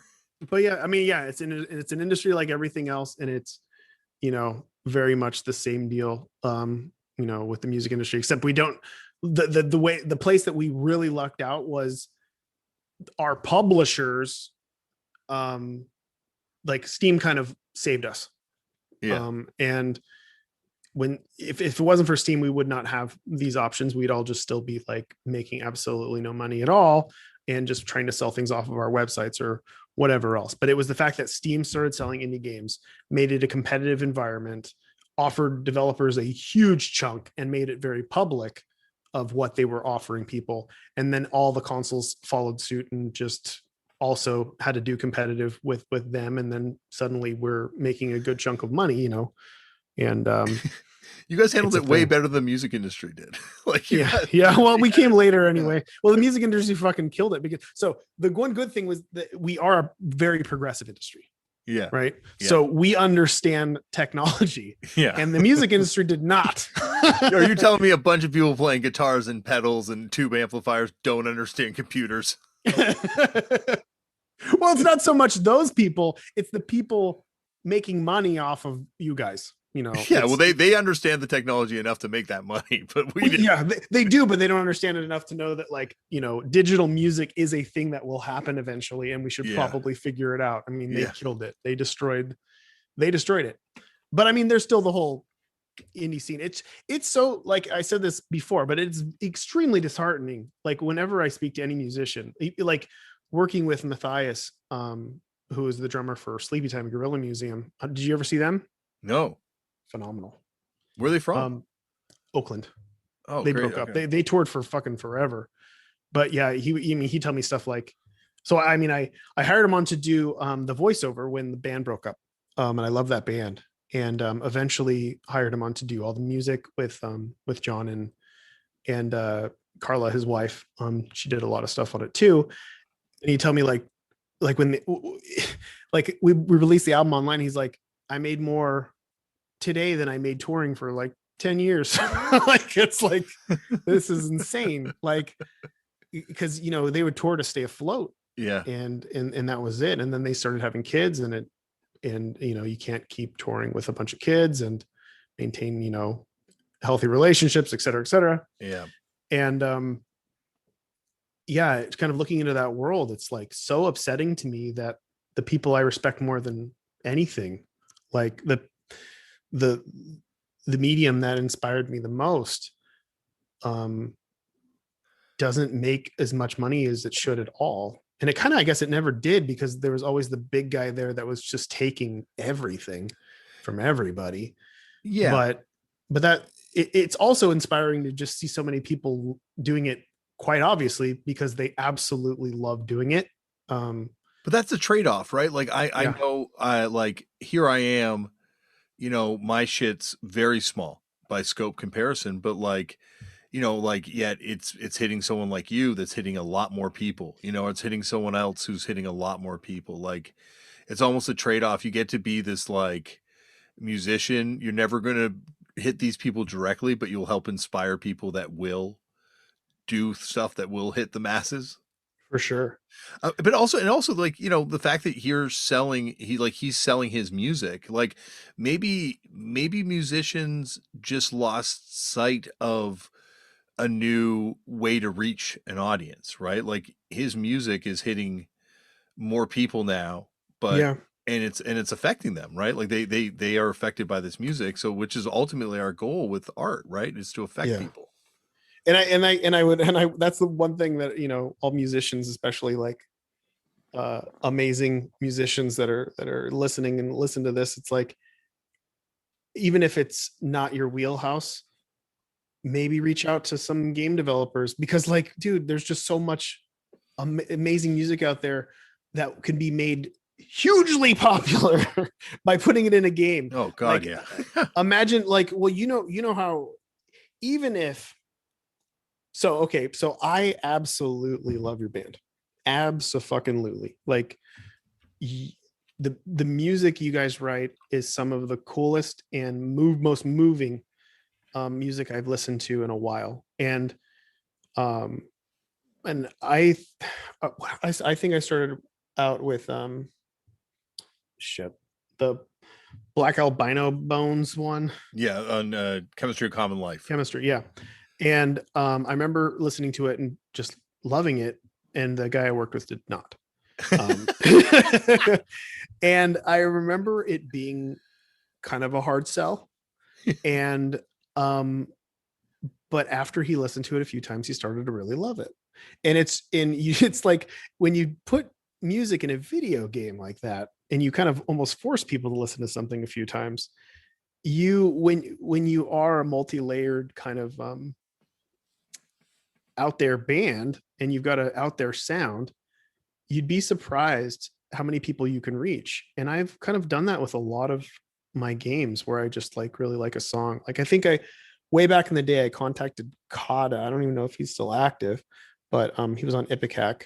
And I think a lot of people know about his music from that game. And I've done it a few different times. My first game, we pilfered music from Stratosphere. Do you remember that band? Sounds very familiar. They're a very bungle-esque band. Okay. And they were based in Santa Cruz. And yeah, I've been working with Matthias for forever at this point, but yeah, I think I wish there was better fucking music in video games. It's just too beepy boopy for my tastes. I think the problem is that like people in music, it's just, you get up so much in your own head, like you spend all this time on tour, and like people play video games, like that's the thing, that it is so conducive with being on the road, and it is such a part of the life of being on the road. It's just that like you get so in your own head that you don't even think like, yeah, like maybe I should try and reach out to maybe contribute to some video games that I'm playing. I just think it's just like this dream to hit, as you're saying, like way more people. Like there's just like an audience out there that will respond to stuff that just won't get exposed to it otherwise. And that's what it's ultimately about. So when she gets home from school, she does that. And then she's like, I want my headphones and the iPad. And she listens to music. And she listens to whatever's there. So she listens to our whole iTunes library, right? Yeah. She searches through it and she clicks the visuals and stuff like this. And I fucking caught her listening to Teenage Riot by Sonic Youth. That's awesome. Singing to it. And I'm like, what? Like, yes. I know what she's singing. And it's like, okay. And it blows me away. And it's nice to know that there's somebody in this family who's my wife likes music, but not like me. Like, she's like, you like music to slit your wrists by. And I'm like, yes, I do, because it keeps me from doing so. But yeah, like my daughter is like, I'm in awe, and I have so much hope for the future, because I can see that the music is touching her in a similar way that it did to me. But she's fucking 5. My kids have no interest in music at all. Like they like when I say they have no interest in music, they have no interest in music that I like. They definitely are never like, hey Dad, let's check out your playlist. It's always like 21 Pilots, like Nozzle X. That there's like Jojo Siwa, of course, pops on every once in a while, and Trolls soundtrack, which is not that bad. We've had to listen to a lot of the Trolls soundtrack. The first soundtrack wasn't bad. I'm not a fan of the second soundtrack. My favorite is the Teen Titans soundtrack, and there's that weird little Yachty where he does like the Teen Titans theme song. He does? And you can hear he's like phoning it in. Like he's definitely just cashing a check with his version, but it's so awesome because of that. That is awesome. I put that on in the car, and the kids are like, why this version, Dad? There was a point to what I was saying. I don't remember what I was actually transitioning into. Oh, sorry, I cut you off on that No, one. no, it was before that too. I just Your went off on kids thinking loving about music. what Peach is doing. Well, there's a point. I can't fucking remember. Well, I we have hope for the generation in the same way that I have no hope for the generation because of. Sure, yeah, I'll conclude it like that. It does give me hope because she doesn't care about video games at all. She doesn't care about YouTube that much at all. She cares about music, and she asks for me to put music on when she's doing things, and that's I have hope. I have hope for the future, and people getting really fucking into music again because I noticed that too. I don't think I realized it. I didn't realize that I went through a huge chunk of my life assuming that everybody felt music the same way I did and cared about it in the same way I did. And I found out real quick, especially working with people, when I'm like, check this out. And they're like, I don't fucking care. They're not listening to it. Even the people who like say that they care about music. And I'm like, I was like, oh, I'm that fucking guy who wakes my wife up. Like I somehow, so I was a big am at the drive-in fan. Yes. And I knew of Fugazi, but I didn't listen to them enough to realize how much they were inspired by Fugazi. And I listened to their last album, and there's a song. What the fuck song is it? It's not Epic Problem. God, I gotta look it up. On the last at the driving record? No, Fugazi. Oh, last Fugazi record. This is one of my weak spots in knowledge. Okay, well, there's a fucking song where I need it. I can edit it. Don't worry. I'm gonna edit this all together, so it'll sound very flowy by the time you hear it. It'll just go. Yeah, no, it'll be no. Yeah, don't full worry. Full disclosure. If you haven't heard this song, you need to hear the song. I woke my wife up in the middle of the night because this song was so powerful to me. It was out of fucking control. Like I was like, holy fucking shit, this song is amazing. I'm that kind of guy. I'm the guy who's like, I stop myself when somebody comes in the house and I have headphones and I'm like, you need to listen to this song because I've experienced that guy before, and he's a fucking weirdo. He's the weird uncle who's like, put on these headphones and listen to Pink Floyd really loud. I'm not there, but I'm definitely that kind of guy who's like, I'm feeling this, and I want everybody to feel what I'm feeling. I think I wonder with the kids, like the reason your kids have no interest in video games and my kids are obsessed with it is in the same way my kids have rejected all music. It's because that's like what takes us. I don't know, like that's our job. That's the other competing focus in our lives, and the kid, not obviously like listening to it, but making it or being involved in it, or not necessarily playing them. I mean, but I wonder if that's like the thing because I really do wonder why my kids have no fucking interest in this shit at all. Yeah, it's weird. They're surrounded by records, like the coolest records, dude. Like I swear we could like. Anytime I'm like, do you guys want to come downstairs and listen to records? It's just like, no. There's like no way, Dad. I'm going to the basement with you and listen to records. Come on, man. Yeah. I mean, I guess I lucked out there and the stars lied. Who knows? I mean, she might just fucking move on, but I played a lot of music videos for her as a baby, and she'd like rock out to them on the ground, and I was like, oh, this is going to be like its own little thing. But it's definitely kind of carried through. Yeah, definitely. Hopefully she'll be able to have that outlet because it was definitely one that I enjoyed greatly. I'd love to be able to share stuff with her when I get older and be like, she'll probably already fucking heard it all in the car a million times. That's exactly. No, I find in the car I'm never allowed to play the music. Well, I put it on, but there's definitely like a lot of protest. It's definitely they do not like when my playlist gets on there. It's a hard revolt. I made a playlist for one of my nephews who's super into punk. And shout out to Braden. He's probably listening to this episode. And I made him this playlist. It's like a history of punk. And I put it on in the car today. And I think we got like four songs in before they realized what was up. So are you more into the old school bass chords, quick song screaming punk. I'm into everything. I'm Okay. literally into this genre, like as a whole now. Like, there's even shit that at one point I would have been like, I cannot stomach this. I have no time for this. That I now like. I think it's a lot of it's through doing this podcast that now I'm like, I have an appreciation for this, even if I don't want to listen to it. Like, I can see how it fits into the puzzle now. As long as I can trace it back to punk in some way, I'm all there for it. Like other stuff, Okay. there's got to be like other metrics involved. If something's outside of punk, it's like a lot more of an alchemy situation before I like you were saying earlier about pop music. Like, I can normally understand why people like it, but it doesn't necessarily appeal to me. But if it's something that I connect back to punk, I'm like, okay, I can listen to this. I need to try and fit into the puzzle somehow. Well, yeah, yeah, it's good too.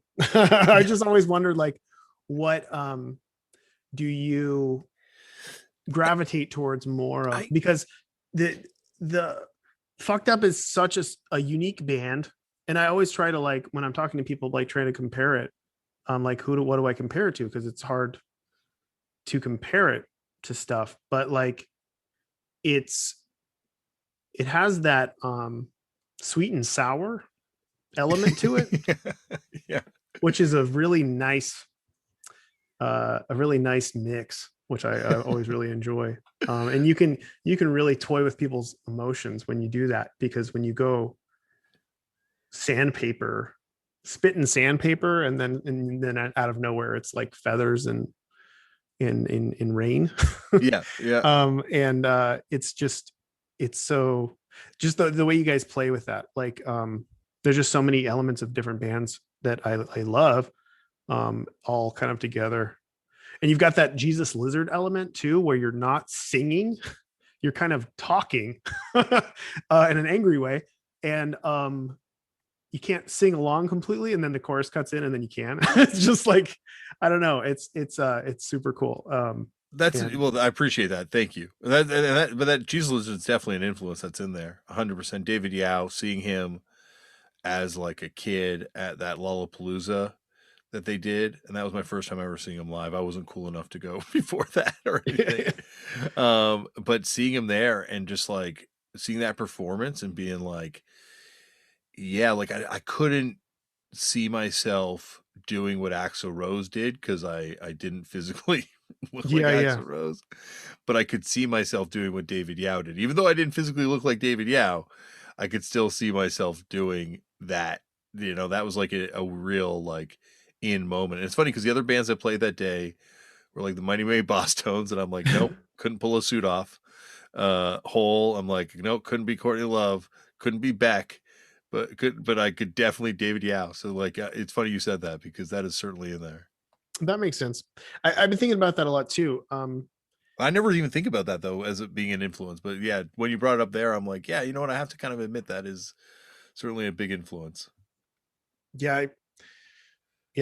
I mean, there's not many other bands you can kind of pull from that are kind of like that, where like the music's going and then the singer's doing their thing. Yeah. And if you took them apart, it would seem like completely different things.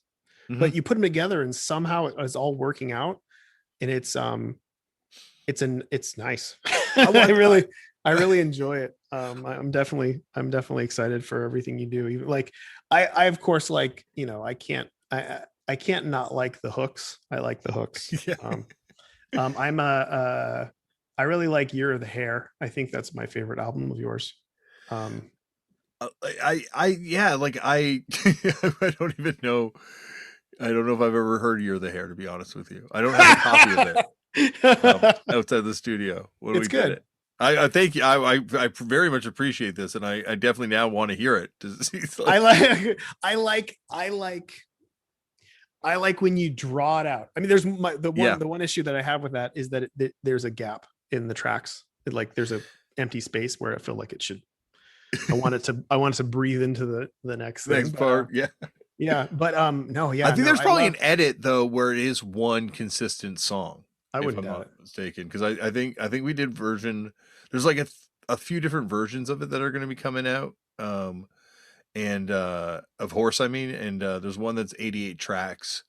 That's all like One continuous thing. That's for 88 the streaming. clicks. Well, that's for the streaming services. Is the 88 track Of course, version? of course. That's like when Six-track Melvins thing. did Amazon, or what I Yeah, think it was called. That was the fucking biggest fuck you. I mean, they've done some. I was a rabid Melvins collector, yeah. Really? and I had everything. Yes, I had to sell it all in order to make Super Meat Boy. I had to sell so much shit, but I had every Melvins album at the time. I even met the band once, which is a whole other thing. But yeah, and I mean, I had Prick, which is not an album. Yeah. You know, I had there was one fucking album when one of the tracks was just all the other tracks backwards. Yeah, they did. They were big. It was called all at once, I believe. But I mean, I also I like people fucking with the medium. Yeah. You know, I was a huge fan. Definitely never heard of this, but there was an indie indie TV show that found success in the Bay Area and in most of California called Fishmasters. It was on at 1 a.m. And I absolutely adored it. And it would fuck with the fact that people couldn't fast forward or rewind. And there was an episode where the whole time they said that there was this thing that was going to happen. And all they did was just do this like dead screen where it was just like somebody going, nee, nee, nee, and then like somebody saying, the Fishmasters Spectacular Extravaganza will be back, you know, in this many minutes, it's coming. And then they did that for a fucking half an hour.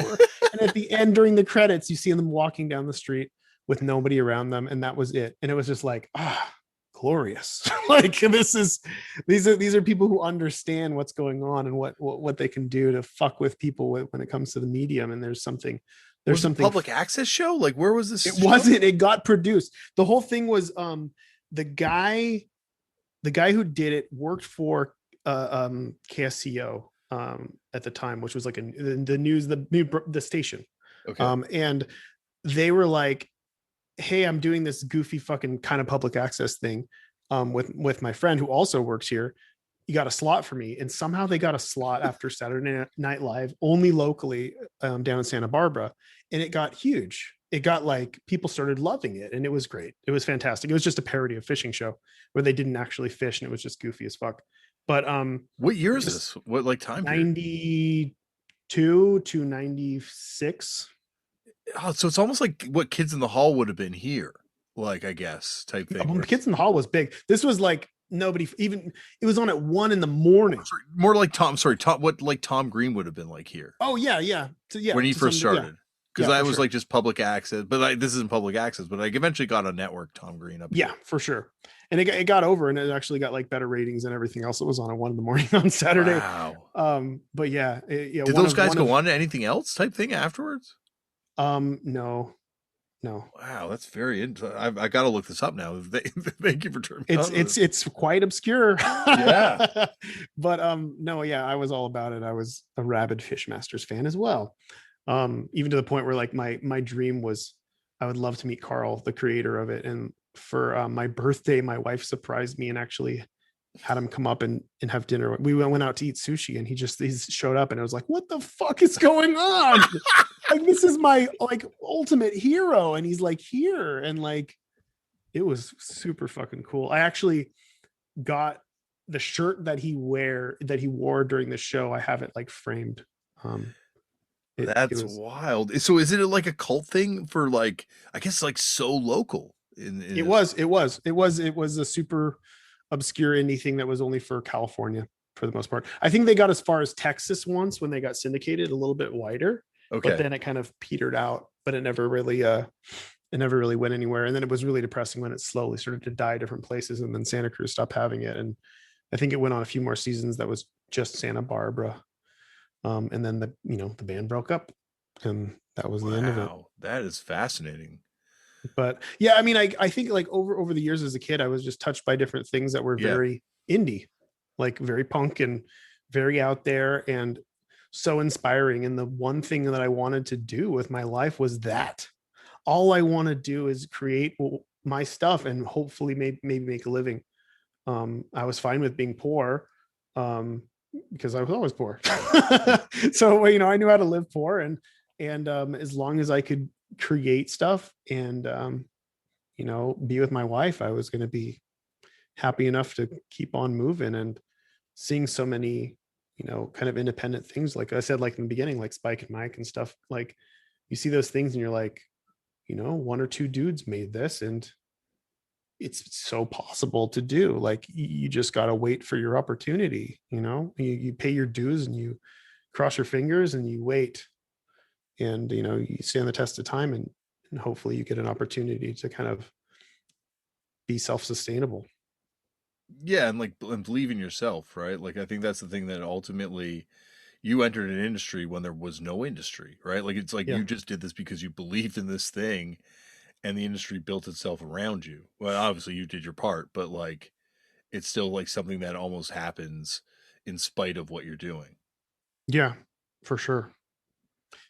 This It's is weird when people ask me like, how'd you get into it? It's like I fell into it.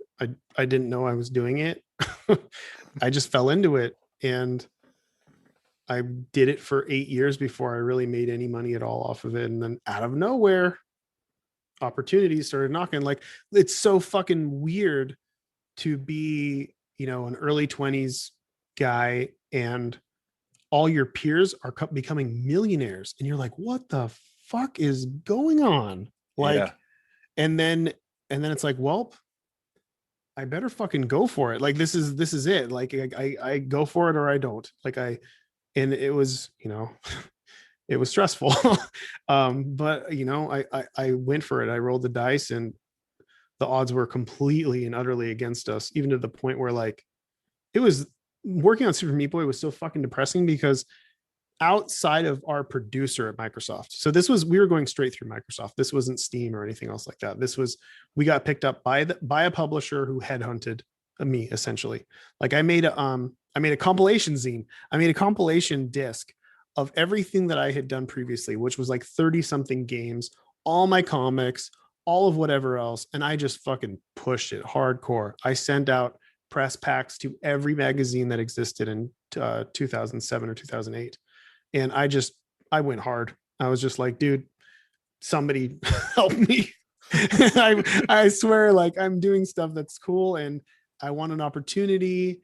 And I got a few people that actually contacted me, one of which was the guy I mentioned, Cliff Blazinski, who made Gears of War. And he's like, do you want to contact Microsoft? And I was like, yes, I do. And I started working with Kevin, was his name, and he seemed to really believe in whatever I wanted to do. And I kind of said, well, I have this this weird little game called Meat Boy, which seemed to do really well, and it was the game that I had released online for free that had the most plays. So we'll just do that. And he said, sure, sounds good. And then you know, I ran into Tommy, who programmed it over the course of 2 years. And during this 2 year period, I got told how much we would fail by the fucking people who are fucking producing the game. And they put us in this fucking festival. And they were like, okay, this is the only way to salvage our investment, which was nothing. And we're going to promote you, and you're going to be the final game of the 4 games. And this first game comes out and it fucking bombs. And this was the game that they told us that we would sell. They did their metrics, and we would sell maybe a fourth of what this game sold. And this game sold nothing. And it was like, oh my God. Like I've invested 2 years in all of our savings, all of the things I owned. I sold all of my Nintendo games. Me and Danielle had a collection of 450 original cartridges for the NES, sold all of it. I sold all of my CDs. I sold all of my DVDs. I sold all of my Legos. Like Yeah. everything I had went into this. And these fucking people are telling us, and they're telling us the reason too. After the fact, they're like, well, we think this game is going to do this much better because it's 3D and your game's 2D, your game's out. You know, this is all passe. This is Mario Brothers. No one's going to want to play this retro game.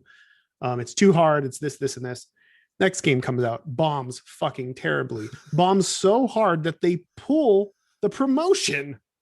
So we don't even get a promotion. So like I'm losing my fucking mind. I'm losing my mind at this point and being like, oh my God, like we're so fucked. And they're documenting this. We're just going to look like huge failures. And we couldn't really talk about a lot of this stuff because, you know, NDA at the time or whatever. Everybody's on. Who cares anymore? But yeah, like the whole time there was like, well, you know, you're not going to do well. But our guy, like Kevin, was like, no, I believe in the game. And like he had other games that he published that were really out there that did pretty well. And we came out and fucking crushed the shit out of that stuff. Like it did really, really well on that system. And it destroyed those two games, like 10 times what both of them sold.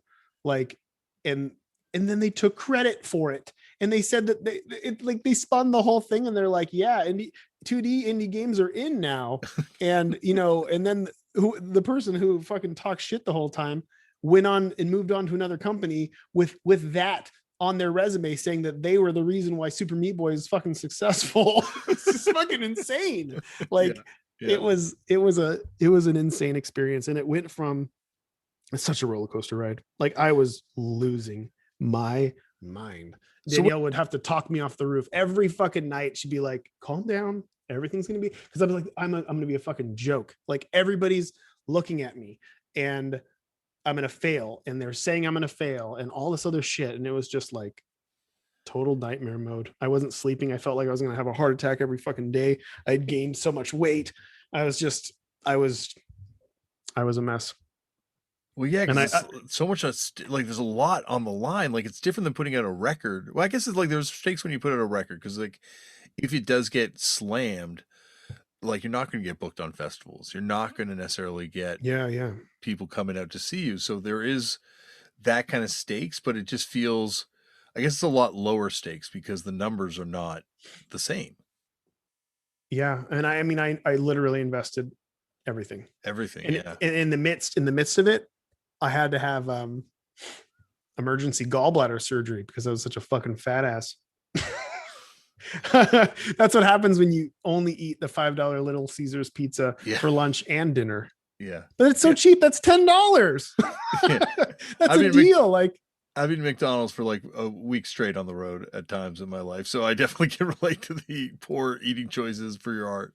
Yeah, I was hospitalized for that. I was gonna die.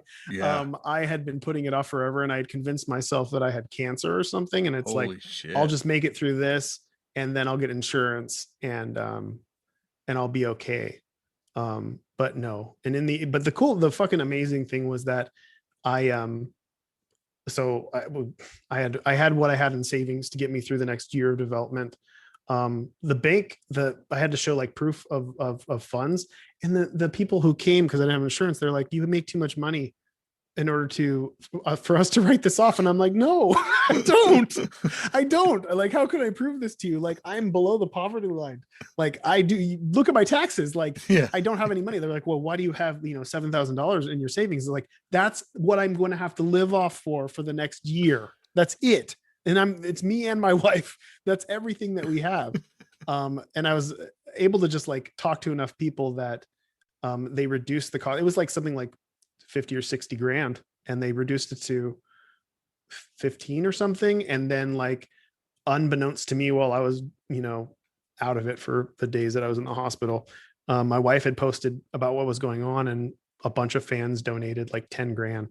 And it was that, because of that, I was able to get through development without completely going into heavy debt, which was quite amazing. It was an emotional roller coaster.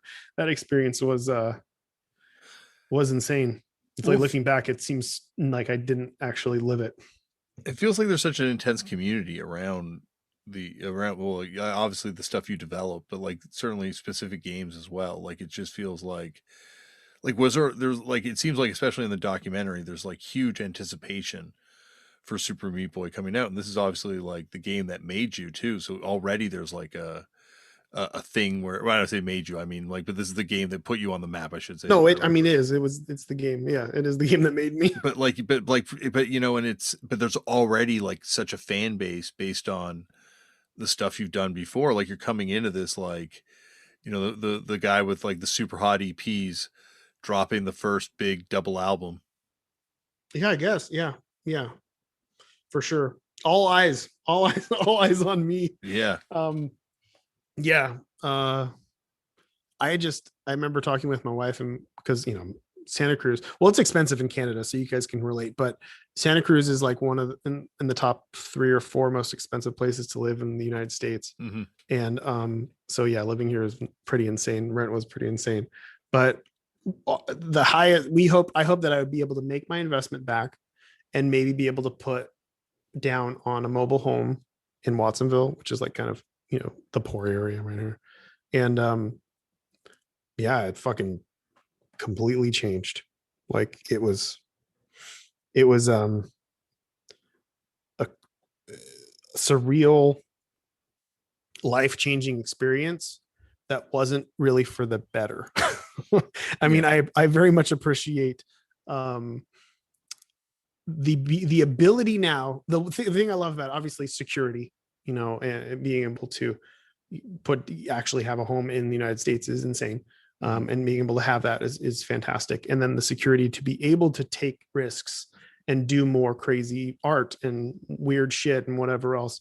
I'm all about it. But holy shit, I'll tell you right now, I understand the whole rapper situation when rappers get rich, because growing up poor and then making money, your fucking family will turn on you and fucking descend on you. And you will lose out on a lot. Like suddenly people will just stop talking to you if you don't give them money. And that was a whole experience in itself. It's like, oh my God, is this like really happening? Yeah. So that was a bit of a rough awakening. But it's evened out. I mean, it's been 10 years, like 11 years almost. I think the 11-year anniversary for Super Meat Boy is going to be coming up in October. It's been a long time now. And the dust has settled enough for me to like understand how to work to keep people at bay, I guess. I don't know. Yeah. Well, it's like a 10-year learning curve, right? To get I mean, I'm still learning it too. It's still like, when you got family that's, still, lower than you were in the beginning, and they're floundering and you want to help. How do you help without enabling, and how do you maintain a relationship? It's so fucking weird. It's just stuff you don't think about until you're suddenly put in this position where, money changes everybody's perspective on who you are, what you're about. And it's kind of terrible. Like I understand how much I need money to live. And I do what I can to, live correctly. I don't know how to better to say it, but it really fucks so much up. And like I was saying in the beginning, like it's once you're there and you like find that kind of success, you find yourself leaning towards the success. And for me, it was just this, like, I don't want to do that. Like, I didn't become successful so I can become more successful. Like it's not what I want. I want to use that, and I want to take risks, and I want to grow as an artist, and I want to be fulfilled with what I'm doing. And it's surprisingly difficult, especially when you're working with other people who want a piece too.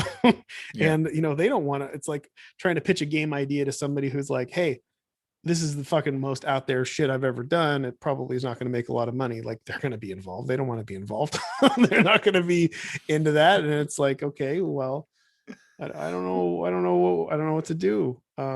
But at this point you have like this fan base, right? For you. And like, how many of these people are coming to you because they like your approach to gameplay, and how many people are coming to you because they like your approach to the art, you think? Like, I don't know. It's a weird thing that in some ways I think I've always kind of gotten off on the idea that I was doing something so weird and that people were playing it that wouldn't normally experience that sort of thing. Like, I really enjoy doing very accessible and innovative designs with very abrasive themes.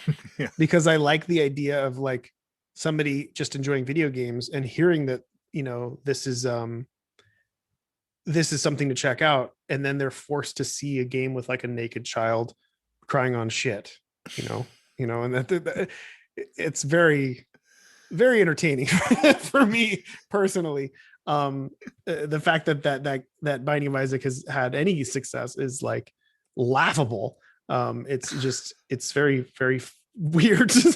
And people don't even see it anymore. They just see the mechanics, it's kind of like Mario. Like no one sees the drug themes in their original Mario Brothers anymore. Yeah. They don't see that. They just see Mario, and suddenly mushrooms mean something completely different.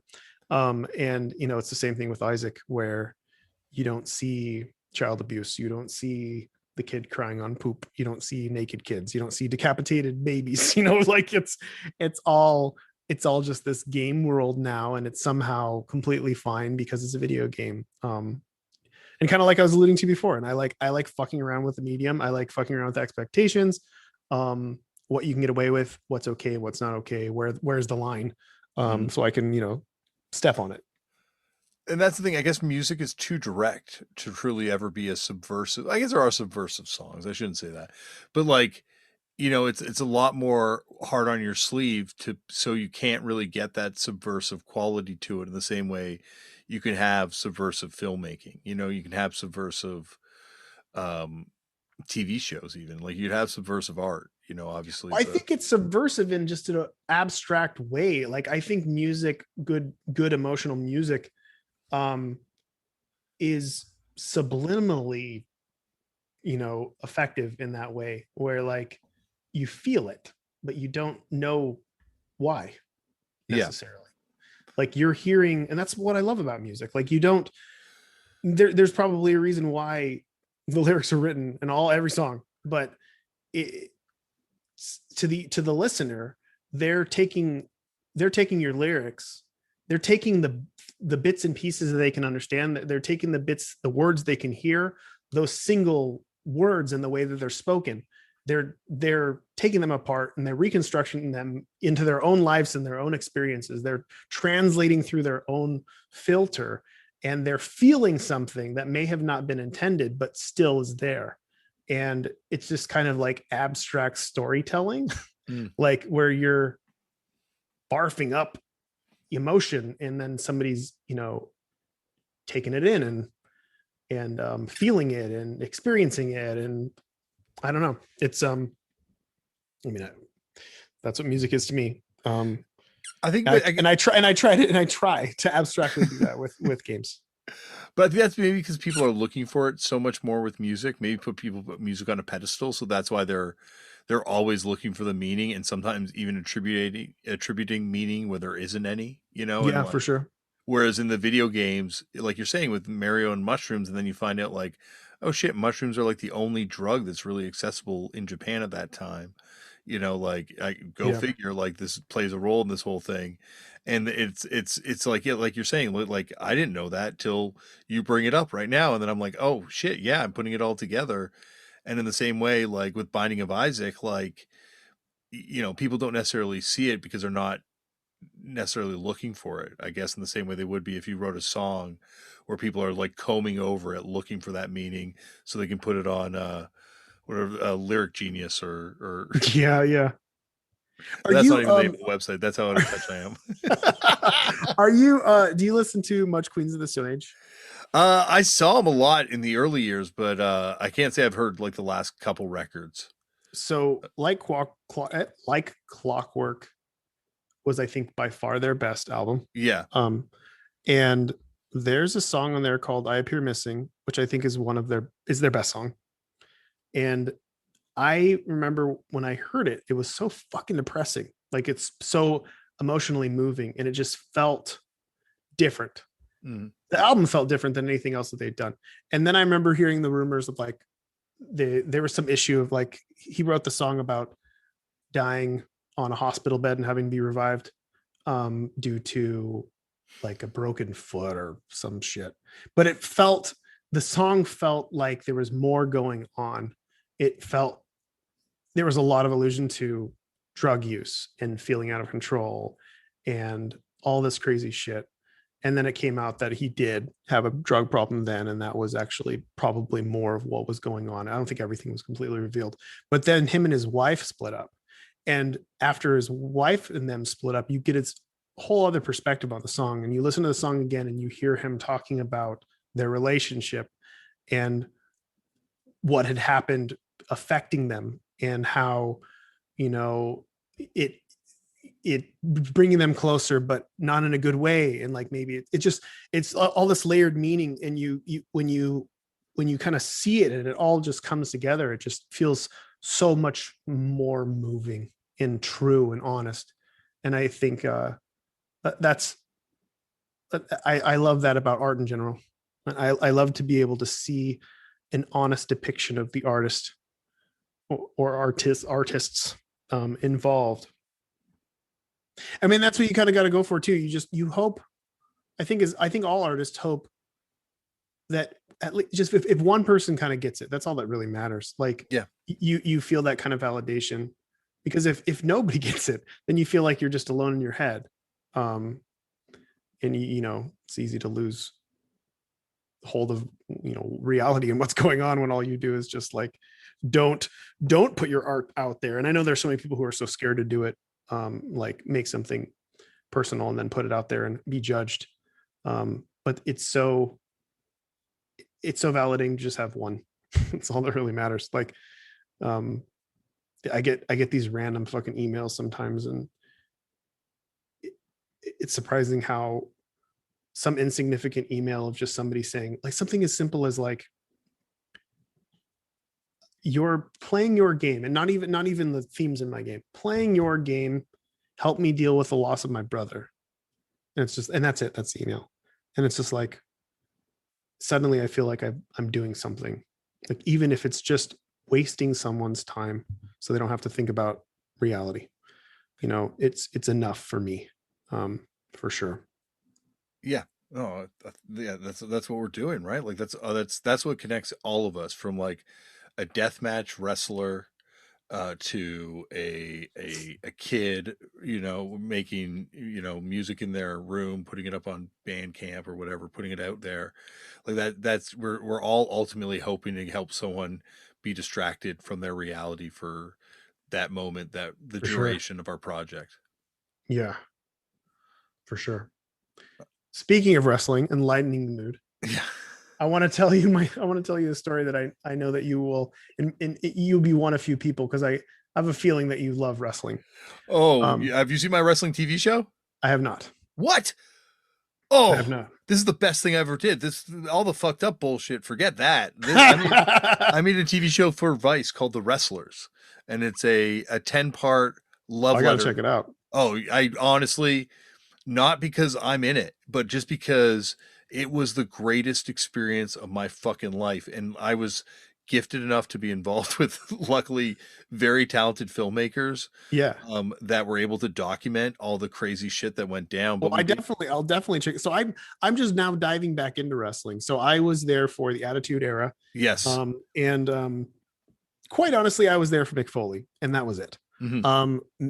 You know, Mick Foley was, like you said before, like the equivalent of my David Yao. Like, I saw him and I thought, if this guy who looks like this can can be so fucking cool, and you know, there's hope. There's hope for me in the future. And he was another hero of mine for sure. And like, I read his book. I was so into it. I wanted to be a wrestler there for quite a few years.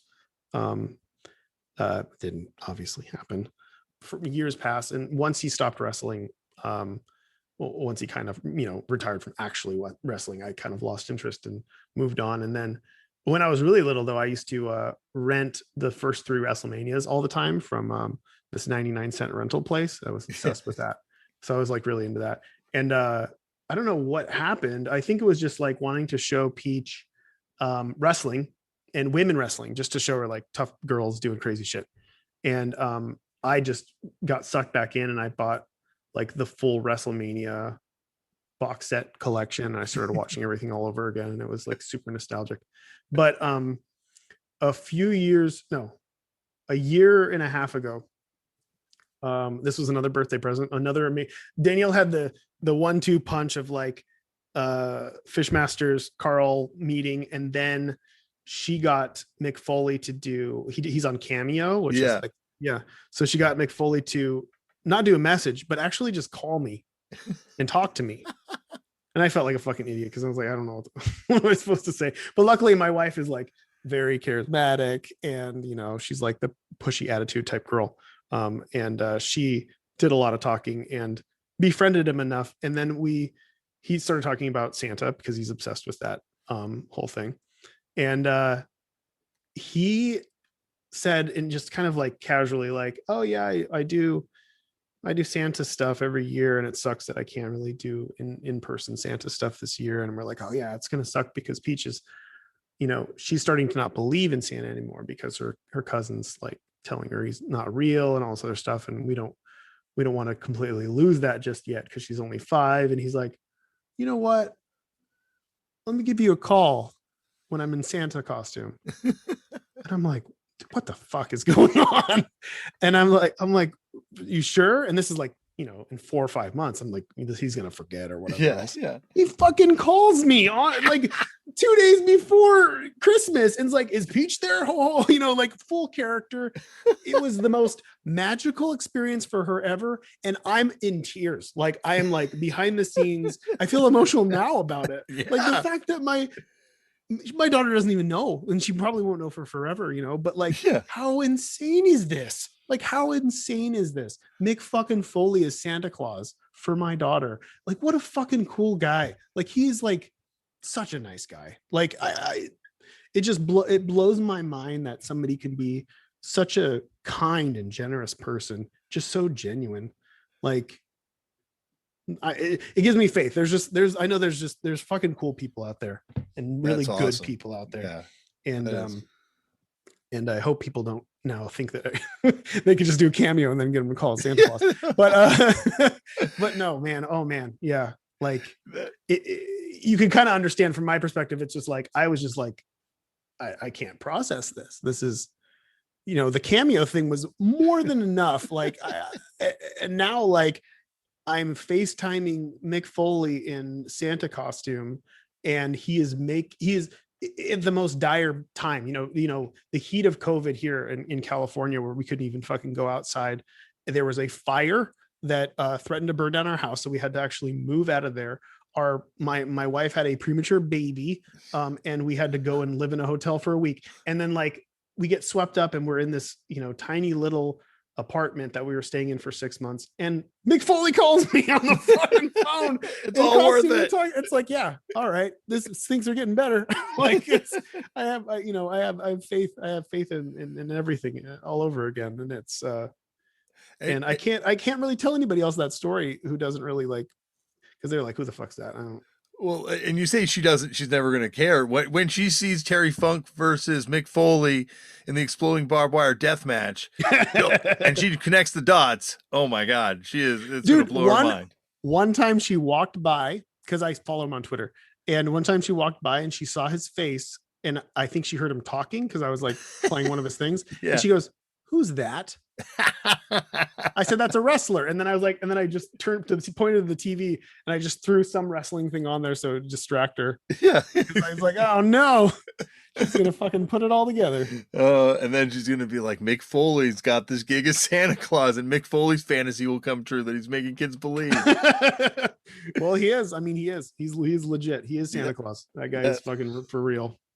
That is awesome. And Edmund, this has been awesome. And anytime you want to come back, this is going to be, I think even once it's edited down, one of the longest episodes ever on this show. Well, I honestly, I mean, yeah, I had a lot of fun. Thank you for sweeping me out of the chaos that is like, I'm in super crunch right now. Like, it's nice to get a break. I'm such a control freak, and the project that I'm working on has so many moving parts, and I'm working with a guy who has a company that's supposed to be doing all the work. And it's like everything he submits, I'm like, no, let me do it.